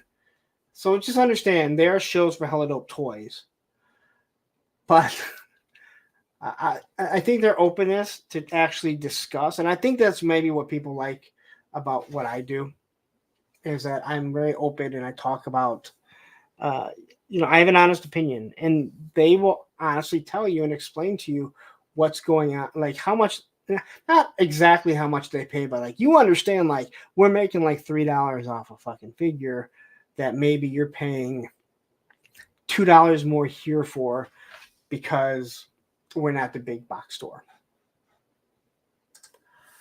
And Pop Blender, once again, with the $5 super chat. Your channel is fun for the people that are here. It's why we tune in to see you. Keep doing a great job, man. We wouldn't tune in if it wasn't fun. And it is my job to constantly make sure that I'm not getting stale, that I'm not changing, that I'm always evolving. I think that's, I like using the word evolve. No, man, if I don't get charged before the end of the stream, I'm going to be mad. Never been so, wanted to get charged for something so bad. And Ted says we openly shilling for our company. That and your little blue scooter here. But yeah, so there is you should be watching Hello Dope Toys. Again, it's really not about their store. It is, but that's not what they're doing the whole time.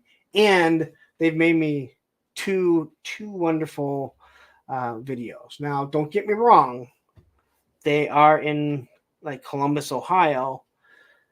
Ted, I think, would move out in a heartbeat. Aaron, I don't know. I think Aaron thinks that he likes Ohio, but that's just because he hasn't lived outside of Ohio. Ted, I think, would just move because he would move. But yeah, I'm running a list here. And this guy, I believe, actually has more subscribers. You have more subscribers than I do. But if you're not watching Random Diorama on Friday nights, he's another one. He chills, he teaches you stuff, which I definitely do enjoy when I'm able to tune in. Sometimes I'm doing Punk's Pit. My moderator has to leave me. But he's a moderator over there. So I know that he has a link for Random Dioramas. Not to mention, he was nice enough to grace me with these coasters, which I don't think I've ever told you. I've never used it as a coaster. I will never use this as a coaster because this is so fucking awesome. This is laser engraved. And then he gifted me, my bender fell. Gifted me one of these, which is all styrene. Anytime that someone has gifted me something, I gotta say I'm beyond words, because I never really thought that. I never expected anything from anyone. And some of you guys have. Everything that you guys have sent, it's the sentiment that means something to me. But I never expected it.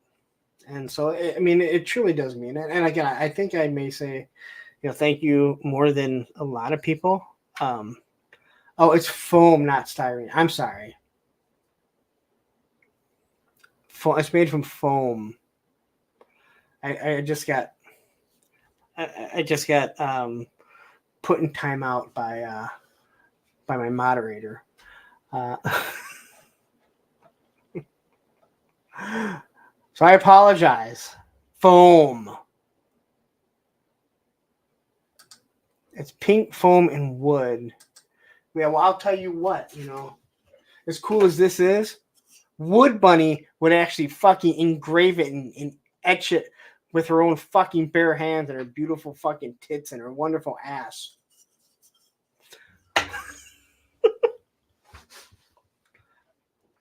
Okay.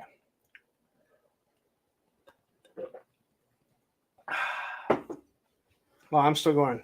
Can't believe it. Heavy Metal Toolbox, another $5 super chat. You alone with many others in this chat, you know who you are, have made this entire community very much home for all of us. Thanks, guys. Yes. It's not, again, I mean, I will say like my community because that's what I wanted for like Punks on Film. Not Punks on Film. Thursday with a Friend. People in my community that have helped me out. But after starting it, it's not my community.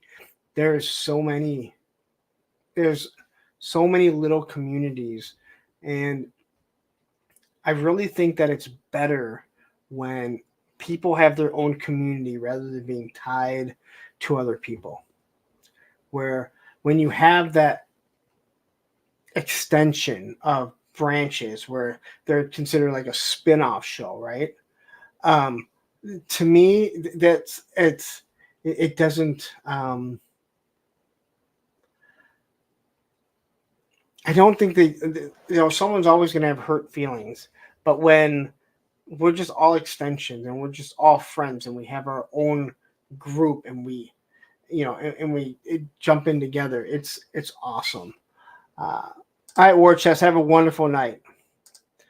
All right, so a few more. Let's discuss just a few more. It has been 3.5 hours. Gotta say, Brick something. And also, G.I. Joe Retro. I'm sorry. Not G.I. Joe Retro. Where are you at? I always have a hard time with Frostbite. Frostbite, where are you? I know you're here.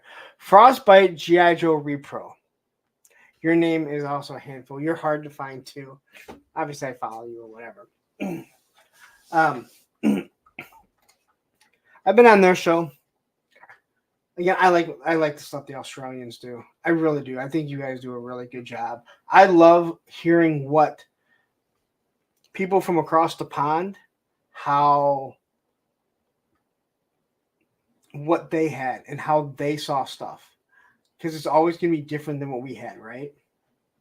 And to me, it's awesome because we didn't have the internet like that, right?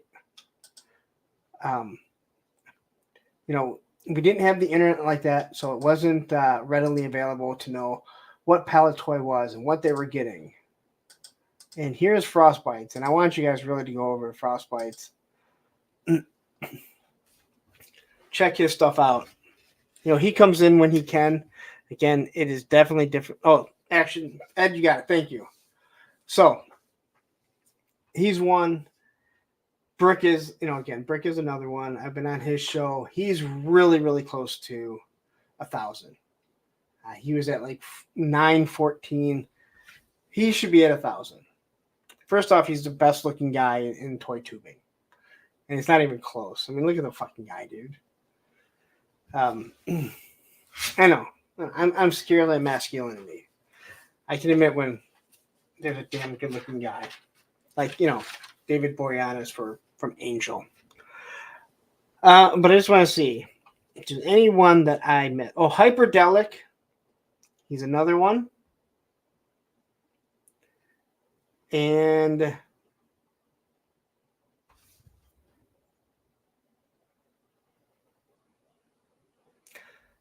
I did do Shark Eyes review, right? I did mention you, Shark Eyes. I pushed you a few times. You know that I wouldn't forget you on purpose. But I do believe we mentioned you.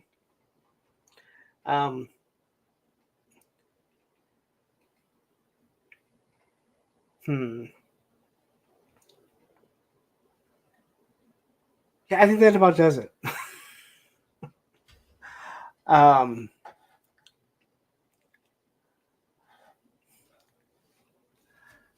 yeah. Well, I mean, yeah. There's always going to be, you know, there's always people highly articulated. Um, but yeah, there's like I said, I know there's going to be some that that I missed. Um, but these are all guys, that, like I said, I watch. Um, I'm not as consistent as I would love to be. Where, unfortunately, I said small channels. God, I can't believe that guy has more channels than anyone that's doing fucking GI Joe. Uh, it fucking blows my mind that guy has more than so many people. It also blows my mind that I haven't been charged for my HMS. Oh well, there's always the rest of the night when I should be sleeping. But I am going to get out of here. Thank you guys all. I can't keep doing 3.5-hour streams. This was supposed to be like 2 hours originally. Then it went to 3 hours. Now we're pushing 3.5 hours. Even Roman's like, oh my God, forget it. I'm just going to go to bed.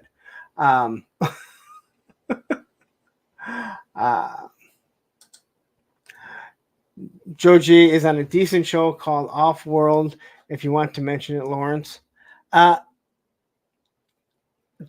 so if you have, because I know you're in here. I've talked to you.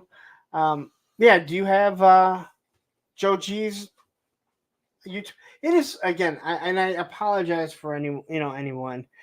Ed, I know you have to have it.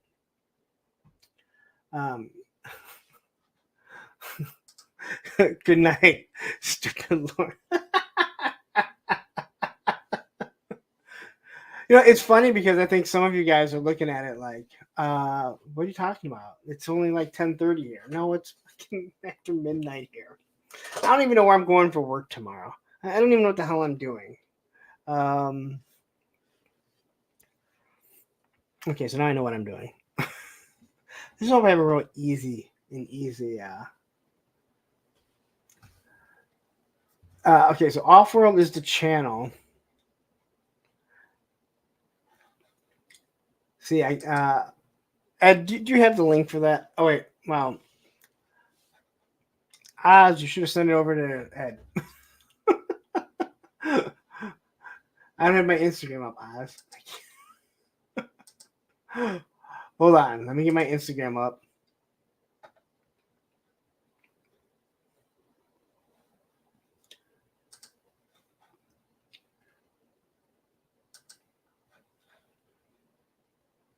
Hold on. This is, again, it's so hard to find a lot of different things here.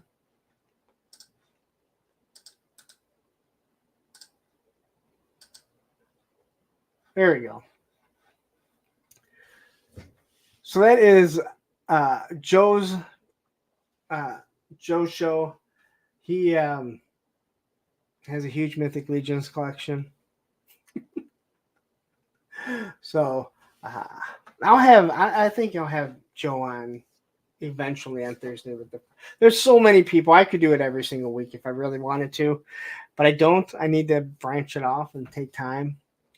Pop Blender says, I'll read this even though it's not in super chat form because you sent like 3 of them. A Punk with Toys, man. The fact that you have a great fellowship is a testament to your ability to make people feel good about themselves. No matter the background, you pull people together. That's powerful. Yes, I got charged. Sorry, guys. Sorry. So here's what I'll tell you. And I truly do believe this. A lot of people think I'm negative on myself. I'm not. I'm very honest with myself and everything.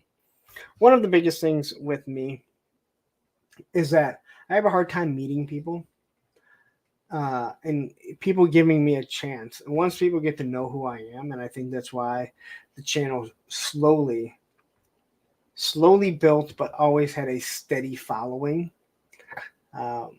with you guys watching and interacting was because you started to see exactly who I am. A lot of people don't like to hear blunt truths. And I've said numerous times in my life, not just doing this, if you knew half the shit that went through my mind that I didn't say, well, you guys would be blown away. Because that's the stuff that is that can worry people. But I'm going to get out of here. Thank you guys very much. Thank you for all the super chats. Thank you for the donation of the channel memberships. Thank you for the new channel member.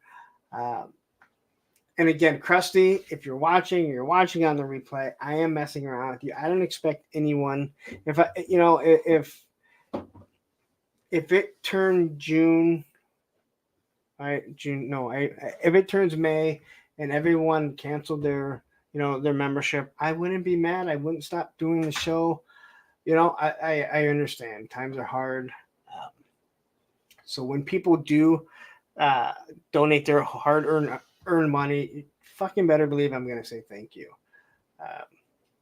So I'm going to get out of here. Thank you guys so much. We will see you guys all Thursday, right? Thursday, Emerald Night. Again, this is a guy that can make Super 7 Ultimates look awesome in photography, which is really hard. And then tomorrow, tune in to ToyLeet, because even though I'm not on it, I am part of ToyLeet along with a few other people, including the two cast of gangly characters that host it. So I'm out of here. Have a wonderful night. Take care.